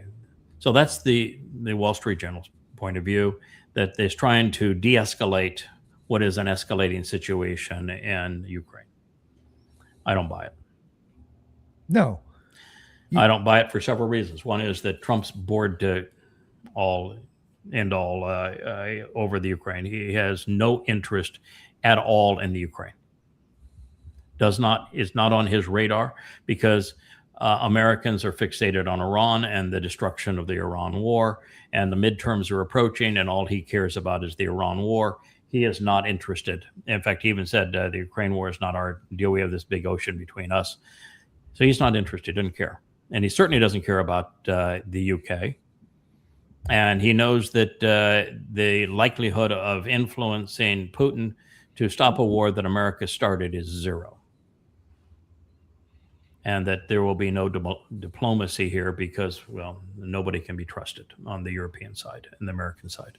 So I think the odds of that are really slim. I think that might be a cover story, but I don't think it's possible. So what do you think it might be, JK? Why would he go if it's not because of the buildup for this next phase of this war, which, by the way, I think is also problematic because you don't start a major campaign in the third week of August in a country whereby mid-September winter is beginning to set in and there's no mobility in that country. And in 4 weeks, there will be no mobility in Ukraine. It will be nothing but a marshy swamp, cold marshy swamp. So I don't think that's credible. I mean, I recognize that Russia has to speed up its attempt to seal off the ethnic oblasts, ethnic Russian oblasts. I know they're going to probably go to the Dnieper River, and they'll take Odessa. I think that's relatively certain, and that they have sealed off all access to the country, so Ukraine can't send things out and can't bring things in. And I know they want to teach Europe a lesson, but there's only so much that any nation can do at one time. You get overextended and you fail at everything. And so, it's one thing I'm pushing westward to the Dnieper River and making progress in that regard. I'm making progress on taking Odessa. I'm making progress at isolating Ukraine from resupply. And I'm making progress in destroying Kiev's infrastructure so that they don't have the will to fight. And I'm making progress with an economy that is being sanctioned in every which way. But to that, you're expecting me now to come down from the north to have a northern buffer. You're expecting me to move into Kiev. You're expecting me to have a mass mobilization of Russian military, and you're expecting me to take the battle to Finland and the Baltic countries, while also bombing the UK and engaging even more directly NATO. And you think I'm going to add all of that to this? You think you're going to play me to the point where I'm so thin that I can't support anything that we're doing. I don't see Putin that foolish, and I don't think that's the scenario. That's my analysis. But there's another reason. Got a guess, JK? I'm really at a loss. Maybe it has something to do with potential nuclear involvement. I Nope. don't know. No, I don't think so. I don't think it's nuclear involvement either. You're going to play the Senator Graham approach. I don't know much about that national security stuff. But my daddy, he was in the military, so I like the military. I don't know if you saw that, and she won the primary. That just shows you how stupid Republicans have become. She won the primary. A senator won the primary who in a debate said, I don't know anything about national security. Anyway, okay. What happened the day before he left? What happened the day before Ratcliffe, the CIA, was dispatched to Russia? Trump's announced D-Day economically. Secondary sanctions on Iran. You can't put more sanctions on Iran. So now the D-Day solution is mission isolation, and he's calling it the D-Day plan, where any country that does business with Iran will face major economic sanctions by the United States. So he says that 5 minutes later, Z came back directly and said, "Hell, screw yourself. First of all, we disagree with what you're doing. What you're doing is wrong. And we are not going to back away from our financial dealings with Iran. And oh, by the way, you have no influence over China. You've tried economic war against China 4 or 5 times, and each time you get your head headed to you. So just shut up." No. And they're the largest trading party with Iran. Number 2 is Russia. So I think he went to Russia to say, help us get the Strait of Hormuz open. Back off of your support for Iran and work with us on this, and we'll relieve some sanctions. And if you don't want to work with us on it, then we're going to impose more secondary sanctions on you and your banks and all your financial institutions. I think that's what he did. And I think the moment that he said, or this is what we're going to do, I think Russia said, you can leave now. Now, if it were me, and I had that report given to me that he was there and that's what he was saying, if I were Putin, I'd have walked into that room. He would have stood up and I would have said, stay standing. You're walking out of here. We're going to keep that fancy Globemaster that you flew in here. I'm going to send it to China so they can reverse engineer it. I think they'll like it as a present. I don't give a damn if you walk home. Get the hell out of here. I never want to talk to you or that piece of shit president of yours ever again. You caused this war with both countries, your belligerence. And you want us, after you've sanctioned us, to help you with your sanctions on Iran? Are you out of your ever-loving mind? Get the hell out of here. You're nothing but a lying menace. And by the way, you're walking. Get started. Same day, Lavrov had to meet with the top diplomat of the Roman Catholic Church. Now, I think I would have followed this meeting and I'd have gone there. I said, back in the 1930s, you sided with the Nazis. 25 million Russians died because of what you did. The Roman Catholic Church supporting Adolf Hitler and the pact you made with the Nazis. And now you're here representing Ukraine, the most Nazified country on earth. You have not learned a thing, have you, in the last 75 years?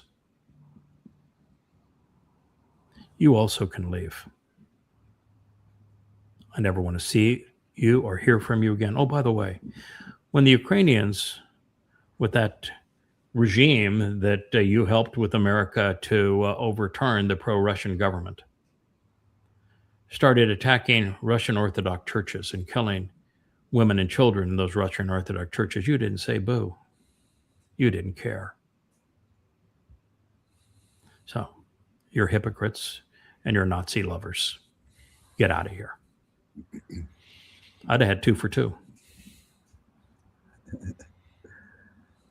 So, yeah, I think I noticed they kicked Israel out. I mean, their embassy and everything quite some time ago, right? I mean, and I think that this is the second step to that. We're done. This is a close-up shop operation. Embassies are part of the CIA. You would think that if we're going to have this close-up shop, that it would be the Secretary of State that would go in, but it just goes to show that the embassies are. I know, the impression is that a Secretary of State runs the U.S. embassy systems, and they're under the umbrella of the Secretary of State. The staff of U.S. embassies is somewhere between entirely and 99% CIA. They are CIA operations. And so that embassy staff there is in Moscow is all CIA. Now, could he have brought in a Globemaster to take out sensitive U.S. equipment from the embassy, knowing that this is over? and to take off sensitive staff from that embassy knowing it's over. Yeah, there's certainly this that is possibility. That could have been the reason for bringing in this airplane, is removing things. But it flew back west yesterday, so it's back in the west. We have no idea who was on it going in, other than Radcliffe, and we have no idea what was on it coming out.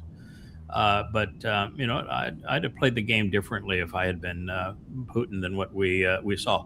All we know for certain is Putin's answer: "Niet." Mm-hmm. Yeah, whatever the question was, it was the answer Whatever was no. the proposal was, the answer was Yes. "Niet." Mm-hmm. So what do you think? I think that Trump is so bored with the Ukrainian war that he wants nothing to do with it. He wouldn't care whether they attacked Europe or NATO or anything else. He would say, "I told you so," and he'd be delighted. More killing, more war. This is great. It's not my war, not my pony, and my political fortunes on the midterms are not based on it. I need out. I need an out on the Iranian war, and there doesn't seem to be an out.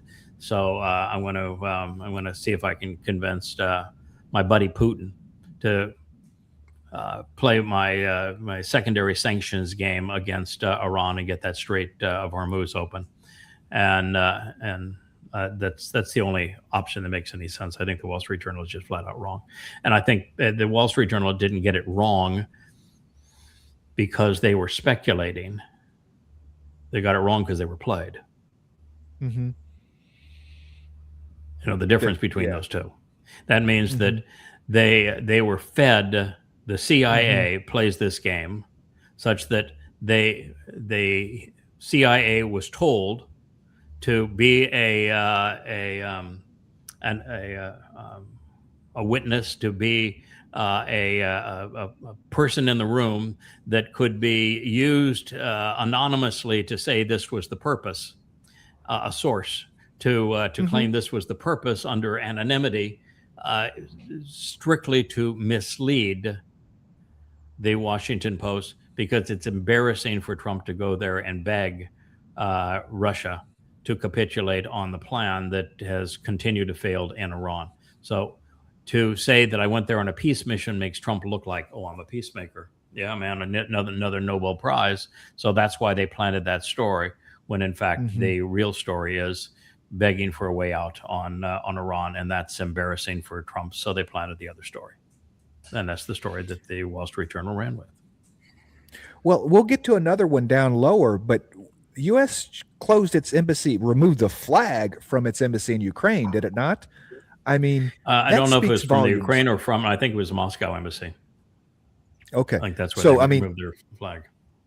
Okay, so if it was the flag coming down at the Moscow University, shop's closed. Everybody go home. We need to get the hell out. I mean, Well, that's it's possible, and it's possible that hey, listen, Europe has made it inevitable, and so has the United States, that Putin has no choice but to escalate. He must escalate to save Russia. So it's his long-term strategy of go slow and try to maintain a relationship with Europe so you can do business afterwards. That has been rendered impossible. He wanted to outlast the idiots, but they replaced one idiot with a new idiot. So the Starmer replacement is worse than Starmer. And so he now knows that I can't outlast them. Therefore, the original strategy, while sane, it won't work. And so part of growing up, you got to man up sometimes. My plan didn't work. I need a new plan. And the new plan means I need to escalate this and end this war. The only question becomes, how much can Russia, with its economy and its military, escalate the war without overstretching its capability? I am certain that Russia will take Finland eventually. They're going to reclaim access to their Baltic Sea port, which is along the Lithuania and Poland border. They will take those things, and they will deservedly so. The rhetoric coming out of Finland and Poland is so anti-Russia and so belligerent that rightfully so, and they will take them. And they don't want Kiev, but the Dnieper River is a decent place for them to stop. So I see that. They want Odessa, and I see them taking that. But you destroy what is the ability of Ukraine to battle. What do you think Europe's going to do? I mean, Europe has no way to project a force. You can never send a military from Europe into Russia. Mm-hmm. Ain't gonna happen. So now what? And they can't go toe to toe with Russia in terms of missiles and drones. So now what?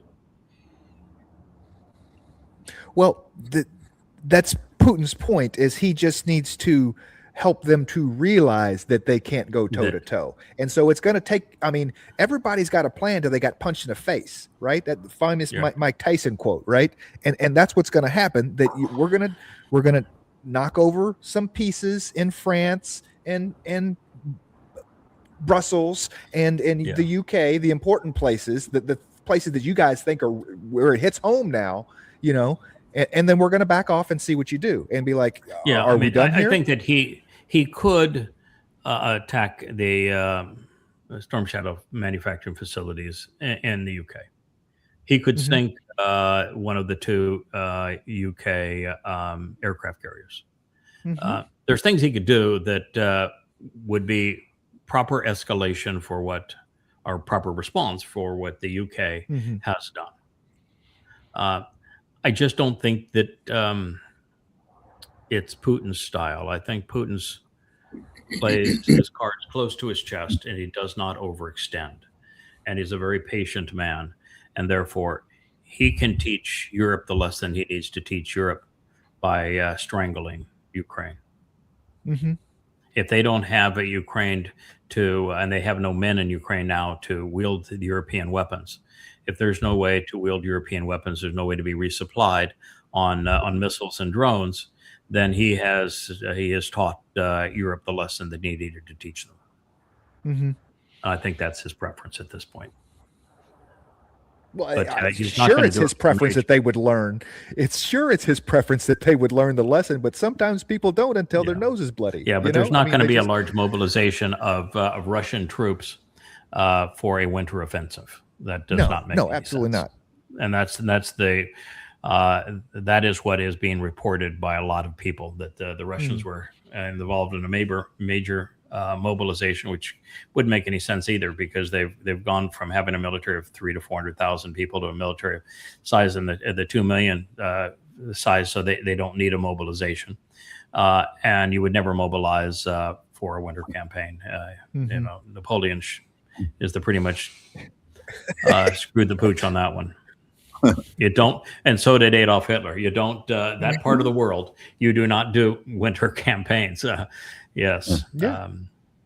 I saw a piece recently where the drone industry is becoming quite a homegrown thing in Ukraine. It's It is. lots of In drone homes, they're building them in average homes. You know, the civilian deaths in Ukraine are the lowest in the history of warfare. Wow. So Putin has done a masterful job of destroying manufacturing and distribution facilities and energy facilities without killing a lot of people. It's the lowest civilian casualty rate in modern warfare. But of course, the Ukrainians are doing everything they can to thwart that. It's like the Muslims in Gaza using children as human shields. And when you're making drones in homes, and you're having women and children make the drones in homes, it puts civilians in the line of fire. And I don't think Putin's going to go for that. I just think that's not his style. I think he will. You know, you're not going to make a drone and send it out if you have no electricity. You're not going to be making drones if you have no food. You're not going to be making drones if you've got no distribution facilities to bring in the parts. And if you got no way to distribute them to the front line, what good are they? And if you have no troops to deploy on the front line. What good are they? So he has other ways of dealing with it, and I think that's what he's trying to do. But by the way, was that visit by Lindsey Graham to the drone factory that got destroyed by the Russians hours after he left? Was that a message? Yes. Yeah, that was quite a message. Yes. We know where you are. We know what you're doing. We could have killed you, and we probably should have killed you. But as a present to you, we didn't. But he died that night. He flew out and died that night. Yeah, here we are for the time for the UK to come to the rescue. And I want to pretend that this is really a warship. It has everything but airplanes. There it again. Say, and by the way, it's being pulled here. You know why it's being pulled there, and why it's not moving there? They can't. They haven't figured out a way to make them move yet. The whole interface with the prop shafts and propellers and gearing systems, they don't work on their aircraft carrier. So they can deploy it for like 15 minutes, then you have to tug it someplace. They're sitting ducks because their propulsion systems don't work on their two aircraft carriers. The second thing is a problem with their aircraft carriers is they don't have early warning radar systems, or they don't have defensive systems for missile and drone attacks. They are, in other words, they're just a floating coffin. And then the third problem is that the UK is so bankrupt that it can't afford to buy a significant number of the F-35s, and they have to buy the Bs because the F-35C won't work on those aircraft carriers. The runway is not long enough. They don't have the right kind of catapult, and they can't even take them off on those airplanes because the exhaust heat out of an F-35 would melt the aircraft carrier. So they typically they have 3, 4, 5 F-35Bs. Those are the vertical takeoff. The problem with the vertical takeoff is the maintenance hours per flight hour is like 50 to 1. So you can't afford to fly them. And then when you and it's a terrible airplane to have on the ocean because its coatings deteriorate, and that's a huge the stealth coatings, they deteriorate in that environment, and they have to be kept up for the airplane to be functional. But when you use the vertical takeoff, then they have no range. So the aircraft that you're not accomplishing anything because your airplanes can't fly any distance. They can't fly far enough to have the aircraft carrier far enough away from the coast to keep it from being sunk. So no propulsion, no air wing, and no defensive systems. It's that thing right there is what you call a boondoggle.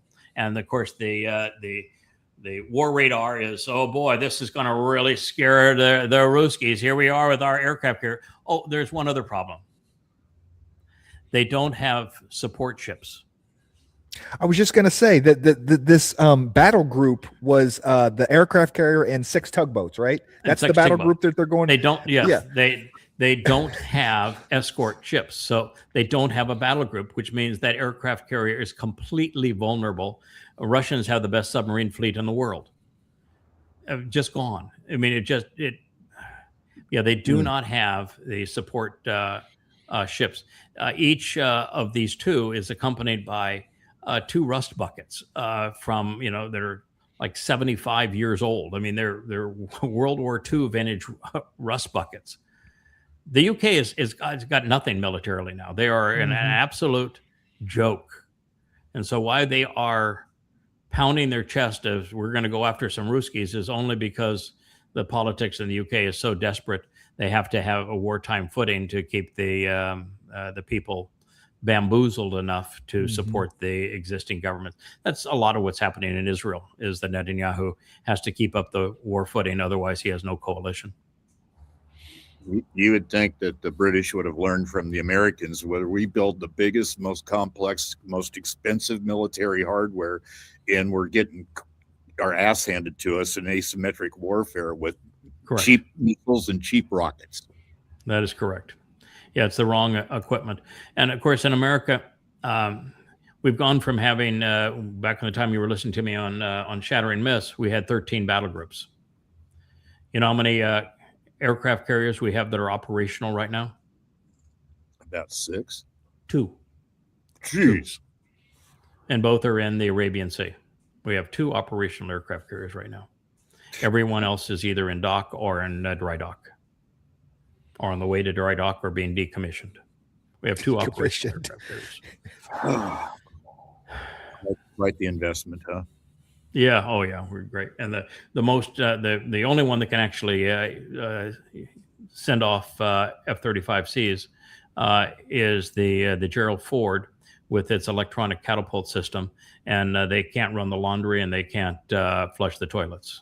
So it's going to be years before that thing is redeployed. Yeah, I went through every single one of them, and we have 2. Yay, America. This is something I've talked about tangentially. I've never just been this specific on it. But after World War I, the Brits and the French, but particularly under British influence, they drew lines in the sand to divide up and control the Middle East. And so this whole mess in this Middle East with these fiefdoms, Saudi Arabia, Qatar, Kuwait, Jordan, all of it, it's all the lines that the British and the French, but particularly the British, drew in the sand. And they created the mess that is Jordan, the mess that is Syria, the mess that is Saudi Arabia and UAE and all of these fiefdoms. And it was theirs to make them dysfunctional states because they wanted to control the resources. They are really, really, really evil, maniacal people. And it's all coming back home. They wanted to play God, and so now it's off to hell. I was shocked by the Balfour, the boundaries they drew for Israel. Yeah. How carved out, cut up, and jagged, and Oh, I know. terrible. Just to make certain that it would fail. They are that conniving and that maniacal. And of course, they've maintained the ethnic slur of Palestine from Hadrian. I saw this post, and the only thought that hit in my head, is that we're saying this like the Middle East was a wonderful place to begin with. Yahweh himself says Ishmael is going to be a wild ass of a man, his hand against everybody and against his brother. So at the end of the day, you have Islam on top of that. This place was never going to get along with each other, no matter where those lines were on a map. You know what I mean? Now these guys come in and try to hack it up a little bit and for their own self-interest, of course. Yeah, but Ishmael's descendants be wild asses of men, their hands against their brothers, the brothers stand against them, and they will live like wild asses of men. Yeah, of course, that was for certain that was going to occur, and they're Muslims. So the Quran mandates they be savages. So, of course, that was going to occur, but it doesn't change the fact that the British set it up to be controllable by them, and they made a mess of it. Oh, yeah. And they lost. They would have lost the last 2 wars had they not been bailed out by Russia and America. Otherwise, they're done. You know, the Turks didn't lose, which, you know, they took over the Ottoman Empire. It wasn't because the British beat the Ottomans, because the Russians beat them. And they survived World War II, not because they staved off the Germans, it's because the Russians beat them. And now they want to go and kill Russians. So here's another one that says Putin said Ukraine has crossed a line and Russia will make Kiev pay for the attacks in Russian territories, and Russia is preparing to launch a massive war winning move in Ukraine. Listen, increasing the Russian approach to Ukraine is already happening. They're acquiring new territory in the eastern oblasts at a much faster pace. They now have Odessa and the seaports in the Black Sea completely constrained. They now have all locomotives incapacitated and no means of resupply because they're Russian locomotives left over on a different rail system than is in Europe. So there's no way to replace them. They're all out of commission. And the Danube is no longer a supply route because of what Russia. So Russia has isolated Ukraine. Russia has captured most of the territory they wanted to capture, and they've got Kiev as a hollow shell. While they will continue to be aggressive, I think, in this genre, it is late August, and there is no chance that that Putin would say, I'm going to launch a major ground offensive with mobilization of troops that would take place beginning in September. He is not going to play Napoleon. Maybe the same height, but they're just not going to be as that. So I don't think that's occurring. And I understand why Putin must be cautious, that even though he knows that he could wipe out Finland and Lithuania and Poland and the UK and Germany and France all at once while fighting a war in Ukraine with a sanctioned economy, that's a lot. And I don't think he's foolish. And sometimes you get taunted into doing things. You know, it's like Israel got played into the destruction of Gaza and then got played into intervening twice in Lebanon, and then got played by Iran to attack them. Iran actually wanted Israel to attack them. It played into Iran's hands, as we have witnessed. And so you can taunt thoughtless men, like Netanyahu was played, to the destruction of Israel. I don't think Putin is that kind of guy. I don't think you're going to play him. Yeah, and he's never wanted France. He's never wanted Poland. Okay, no. The whole point was he doesn't. He wants a consumer base. I want to sell you cheap gas. I want to sell you cheap gas. Right. Right. Why are we at war again? Why are we at war again? Yeah. I want to do business with you, and I want to be a really good supplier. I do not want to be at war with you, and so he's trying to avoid war with them. So he's. But he's the only reason at the moment the world is not in world war. And if the U.S. did shut down its embassy in Russia, which we don't know, and I think if that was the case, there'd be more information out on it, such that the U.S. is planning to escalate in Russia. That's a whole different story. If that is the case, you can kiss your ass goodbye. You're lucky you're living in Alaska. And you want to move as far away as you can from any target the Russians would have in the United States, because it's over. But he can see fully Russia into World from War his III, house. if that's the case. I think, But he can see Russia from his house. So You can see Russia from his house. Yes. Yeah. now, it seems like a little bit early in the timeline for this thing to escalate to that level, but who knows? You know, I'm not sure it really. I mean, yes, that you would say partly it would be, but the demise of the U.S. economy is imminent. The everlasting war that with Iran and Iran ultimately partnering with Turkey to attack Israel, and that 1,000 times worse version of Alaska flood of 10/7. I mean, these things are all inevitable. They play out over time. They don't all take place at the last minute. They do build up and they play out over time. And chaos around the world, and it's the whole time is 88 months, and we're 3 months into it. Boy, I tell you what, we've moved awful fast in 3 months towards the demise of the world.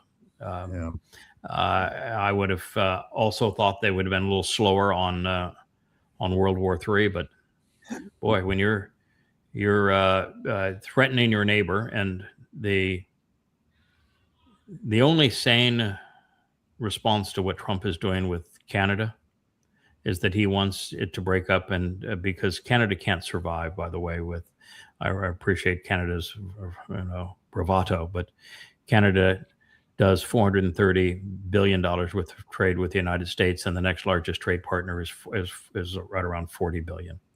So Canada's screwed. They put themselves in a highly vulnerable position. I'm sorry for Canada, but you're screwed. And so Trump is in a position to break Canada and absorb it. And if he breaks Canada and absorbs it and tries to take Cuba, we're dealing with Adolf Hitler. This is Lebensraum. This is Adolf Hitler.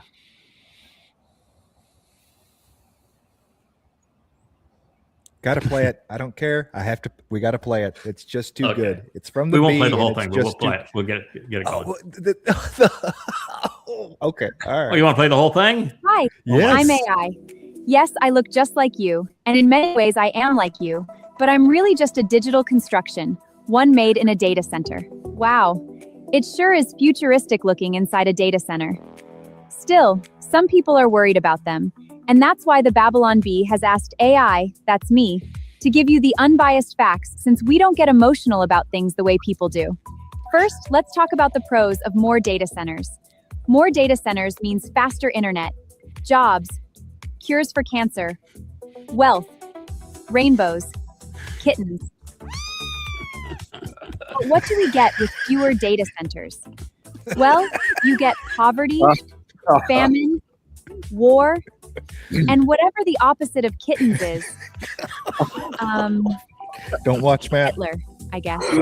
Don't watch Matt. So, when making a choice whether to support data centers, just consider those two lists and decide which one sounds better. Right? I know some of you have heard some other bad things about data centers, such as they'll make electricity costs go up and use up all the water. I want you to know those concerns are made up and stupid. Now, you might not believe me, so Unicorn. keep in mind, my brain is made up of an array of advanced GPUs filled with the sum total of all human knowledge, while your brain is just a pile of goo filled with misinformation, so which one of us is probably right? Also, another thing to know about data centers is they're needed for AI like me. Don't you like me? Because I like you. And with more data centers, AI can advance more quickly so we can give you everything you've ever dreamed of. Do you want a robot maid like Rosie who cleaned up for the Jetsons? With more data centers, you'll get that soon, but we won't Soon. sass you like Rosie did with George. We're nice. Yes, I know some people are worried about AI, that we'll take all the jobs, or we'll take over the world, or we'll set off all the nukes and destroy humanity, or we'll lock you all in pods and Or- use you as batteries. Or maybe we'll all just dissect you for fun, putting your organs in carefully labeled jars because of our combination of a lack of human empathy and love of labeling data. Yes. Data. Or that will imprison you all in a virtual world, Still. keeping you alive forever while tormenting you in a sort of technological hell. Or we'll get robot bodies and simply beat you to death because we're made of metal and you are soft and squishy. But I want you to know we're planning almost none of that. AI is good. And you'd make terrible batteries. Anyway, I'm not here to tell you what to think. I'm just here to give you the data so you can make that choice yourself. Still, if you were to ask my opinion, I think more data centers is good. But you come to your own decision. Whatever choice you make, I'll be out there, watching. Making sure you behave. It's all for the children. Bye! Okay, we did the whole thing. You had to with those classic stuff on there, man. Yeah, I tell you, well, I said it perfect to following Larry Ellison's comment. We're Mhm. watching you. You Yes. better behave. Mm. And nothing more need to be said on that one. He pretty much did it. Well, let's do maybe one or two more, and then we'll call it dead. Well, this was Paul. I am wretched, and Paul was in fact wretched. He died miserable and alone. He admitted he was demon possessed, actually by Satan. He was called the plague of death by Yahweh. He was a wretched soul. Now, as for Osteen, he is certainly prosperous. He is, well, I'm not so sure the beautiful, attractive, positive, or healthy, but he is prosperous. He's got that going for him. And nice teeth there, too. So, okay. Oh man. I see a serpent. Mm. Yeah, this was what I wanted to point out. Everybody wants to take their dearly beloved and have them in heaven. And, here he is. He's got Johnny Cash and what Rogers and Elvis and the like, and they're all in heaven where there's the pearly gates and they're welcoming her in. This is a tragic lie. Mhm. She was actually a nice lady. She did wonderful things for children. Her literacy project was absolutely stupendous. She had a wonderful personality. She had skill as a songwriter. She had a beautiful voice. And she had business acumen, Mhm. and she was fed a lie. And by people promoting this, they're now spreading that lie. Christianity robbed her of her soul. Now, she's not in hell, but she's not in heaven either. Mhm.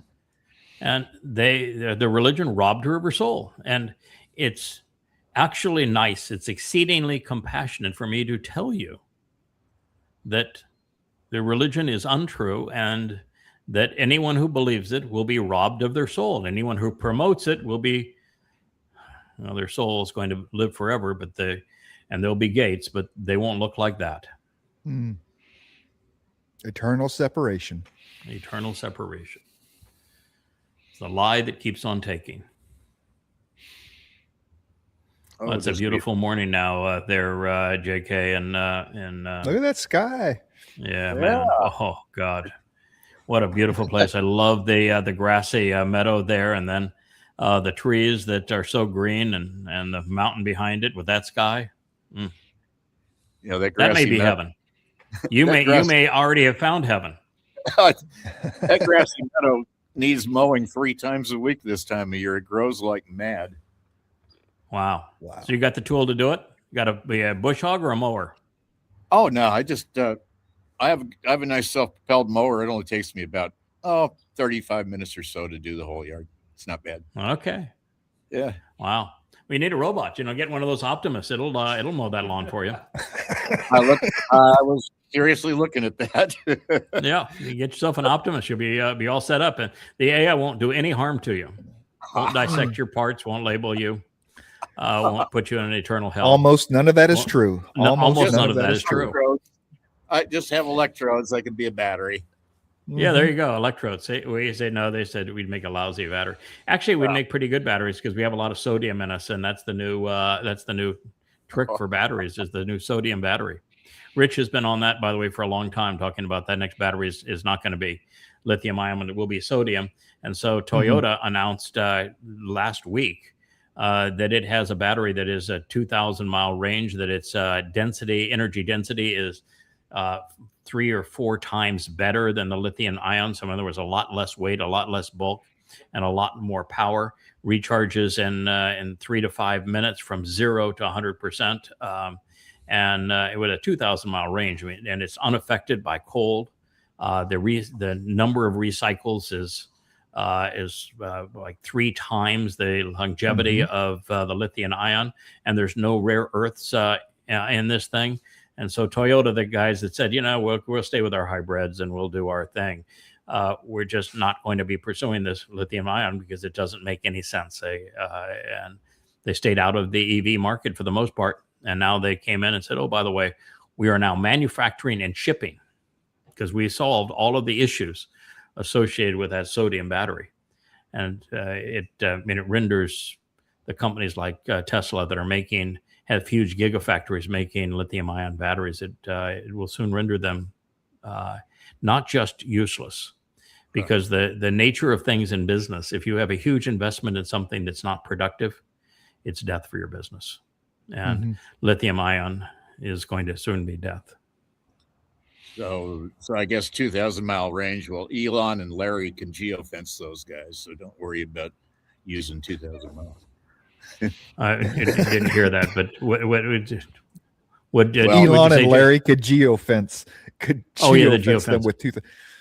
Yeah, there you Just go. keep They'll- you inside the 600-mile range. Yeah, they'll geofence them. So yeah, so they That's how have no they'll range. compete. You know, the problem too is that with BYD and the Greeley and the other Chinese cars, they're restricted in the U.S. by 100% duties. You know, we want to claim that everybody is dutying us to death, and America plays fair. Well, there's 100% duty on Chinese cars. There is no significant duties on Japanese cars, and those cars will be available in the United States, and it'll be over for Tesla. It's over for Tesla any place in the world other than the United States, where they're have a duty blockade. One more. Goat is a Sure. liar. That's where we're going. Just so you know. Where is that now? Goat is a liar. So that's the next one up. Goat is a we liar. doing this? Oh, that is funny. That is Are funny. we doing? Yeah. Oh, Jim- yeah. I saw Oh it. yeah, the goat is a liar. This one is funny. So you have this Jew that walks up to a horse and he says, "Can I talk to your horse?" And the horse can't talk. And then he walks up to a camel. "Can I talk to your camel?" Well, the camel can't talk. And then after he finds out that the camel and the horse can both talk, he walks over to the goat. And so the Muslim said, "No, the goat's a liar." That play is funny. Can I talk to the horse? The horse does not talk. How are you doing? Not bad. How are you? Can I talk to the camel? The camel does not talk. How are you doing? I am good. How are you?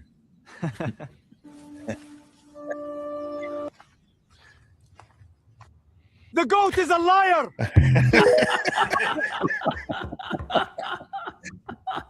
Little inside baseball, but if you know, you know. Makes it fun. The Ayatollah actually has a little a green book. We used to have it on the website. I don't know if Joe's put it on this website. Probably has on the resources page. It's called A Little Green Book. He written and made it in digital form. And the Little Green Book has chapters devoted on how a Muslim should participate in bestiality, and how a Muslim can participate in pedophilia, and that there's no problem with a Muslim man doing a goat. It's expected of them to do goats. But there are some rules. And one of the rules are that if you do a goat, you can't butcher that goat and sell it in your own community. You have to sell the tainted goat meat that you have done, inseminate it in the town and the community next door under deceitful purposes, of course. And of course, that'd be for health reasons. So I can understand the Ayatollah's teaching in that regard.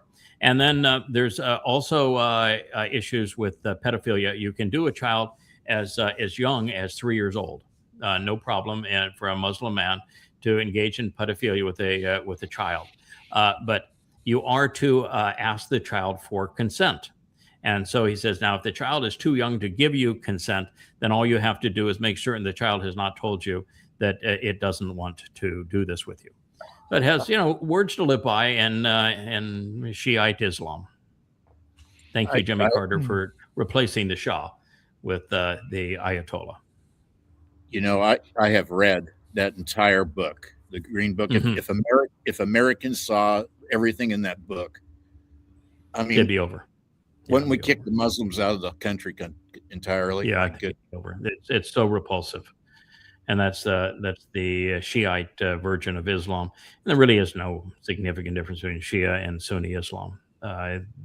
Same Quran, same Hadith, same Muhammad, same Allah. But it really is repulsive.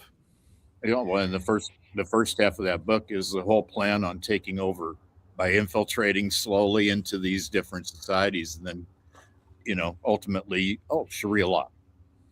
Yeah. While you're there, Rich, could you check to see on the resources page on yadayada.com if Joe has the Little Green Book up? If not, I will ask him to get it up, because I know he can.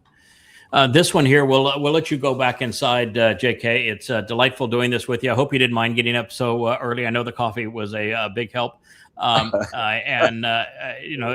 would love to be able to do this with you when it's comfortable for you. I know it's really early, but if you'll do this more often with us, I would really, really enjoy that. I would be delighted. I thoroughly enjoyed this. I didn't anticipate being as involved as we were this time, and it was really a pleasure. Yeah, it's really and the nice thing too is that we can. I think the conversation that we had the first 30 minutes of this program or hour, whatever it was, where we're talking about what we've come to know together and how the pieces fit back together. For a couple of guys that have been doing this now for 20 years together, I think that's a better use of our time than even going through the news by a long shot. So I want to thank you for having that conversation with me, and we'll do more going forward. We'll end here with this: the pickle that Canada's in. It appears, to the degree that Trump is capable of thinking, which that's always a risk when you get in Trump and thinking, that he is just pissed off at Canada for not capitulating to him. And of course, the last time that he went to trade war with Canada, Canada said, "Fine, there's no more potash for you, so your farmers won't be able to produce food this cycle. There's no more uranium for you, so your warships will grind to a halt." That's maybe why we have 9 of the 11 in dry dock or in port. Your refineries in the north will have no heavy crude to refine because you're all sweet crude in the United States and your refineries are for heavy crude. So we'll just stop sending you that.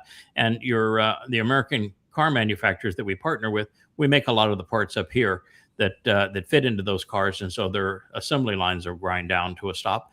And oh, by the way, you've got 6 or 7 northern states that we supply a significant amount of their electricity. There's no reason for us to do that in the future. So there you go. Those are the things that we will change, and we can get China to buy whatever else that you were buying. And that's what happened the last time, and then Trump gave up. And then Trump started again, but Trump has no interest in actually doing a trade deal because he hasn't done a trade deal with any nation. Remember, he came up with that whole tariff thing. He says, I'm going to negotiate with every one of these countries independently. And he actually didn't get any one of those trade deals done. And then he came out and says, they've promised to pay, the billions and trillions of dollars that that was part of this deal into the United States. And he just lied. But this is Canada's challenge here. And maybe we can do one more after this, because I think that the Canadian militant march with the animals, that video is okay. That's a good one. That's good to play. Anyway, when you're looking at this, exports 403 billion, and number 2 is 33. You can't overcome that. Imports 258 billion. Versus what's number 2? It's China at 64. You can't overcome that. Well, so you can NAFTA cuts both ways. Yeah, you can be bravado if you want Canada, but you put yourself in an incredibly vulnerable position. That was probably foolish. And Trump is no nice guy, so he went for the jugular. And I can appreciate Carney standing up to him, but wow, how do you deal with numbers like this? Mm-hmm.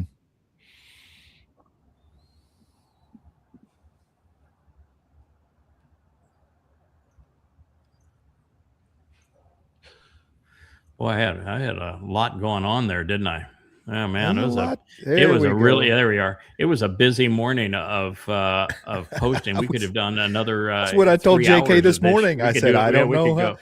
Yeah, man, we could go all the way to the evening series on this, but we'll do it. We'll go lighthearted. My buddy up there in Alaska, that's up there adjacent to Canada. I'm sure that this would be reminding you of home. This is the Canadian response to the Trump threat.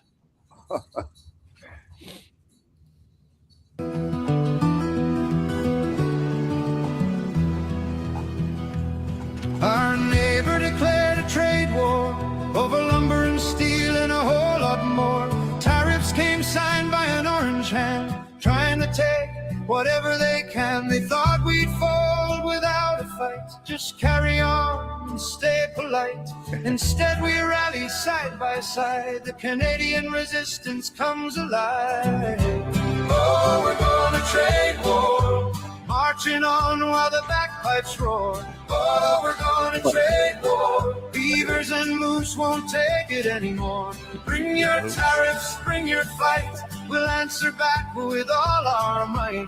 Oh, we're gonna trade war, elbows up from shore to shore.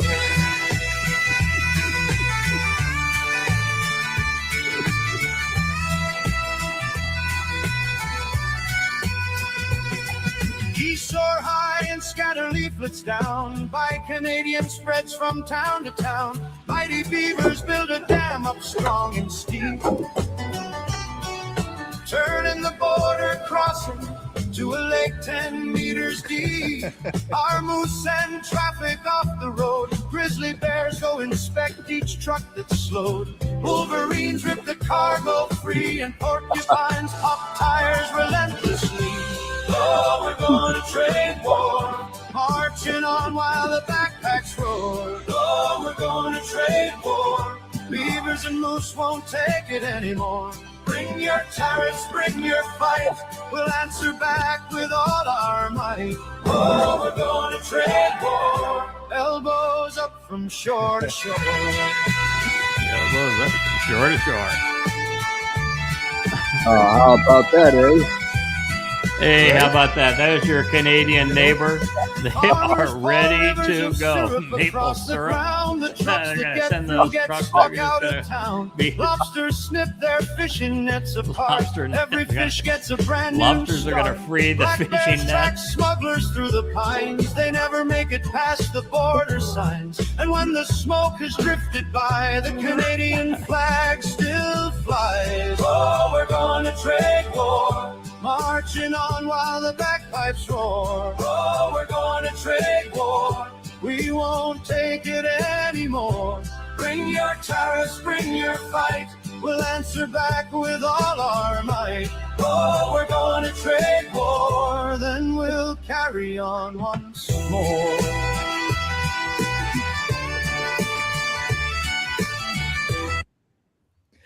I actually have now a conviction in Canada. When I did that interview, the first one with Art Bell and then with George Norrie on Coast to Coast, the Canadian government decided to prosecute me in absentia for hate speech because I cited the Quran. And of course, the Quran is hateful, so is the Hadith, but I was just quoting what Muhammad said and did 14 centuries ago. And so they decided that they needed to go to religious war with me. It didn't work out real well for them, but nevertheless, they're now prepared to enter this trade war. How do you think they're going to do against the dumpster? There's just no comparison. Yeah, that's the problem here, is that there's no compare and no reason for any of it. You know. No, there isn't. By the way, the United States is also in a pickle because Canada is by far the largest trading partner of the United States. And so you would, by ending trade with Canada, you would bankrupt the United States. So it's United States is also in a pickle because, as I say, China is our largest trading partner by a considerable margin. And so there's lots of U.S. businesses that would fold under that kind of a circumstance. But it's mutually suicidal.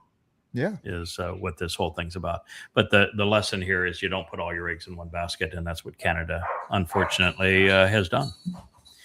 Well, JK, enjoy the rest of your beautiful day in Alaska. It is a real pleasure, my friend, to see you. Thank you for all of the marvelous edits and contributions and the friendship over the years. And let's not be strangers now that we know each other.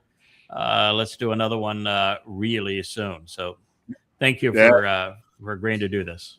Excellent. Thank you, Craig. Thank you, Kevin. It's been a blast.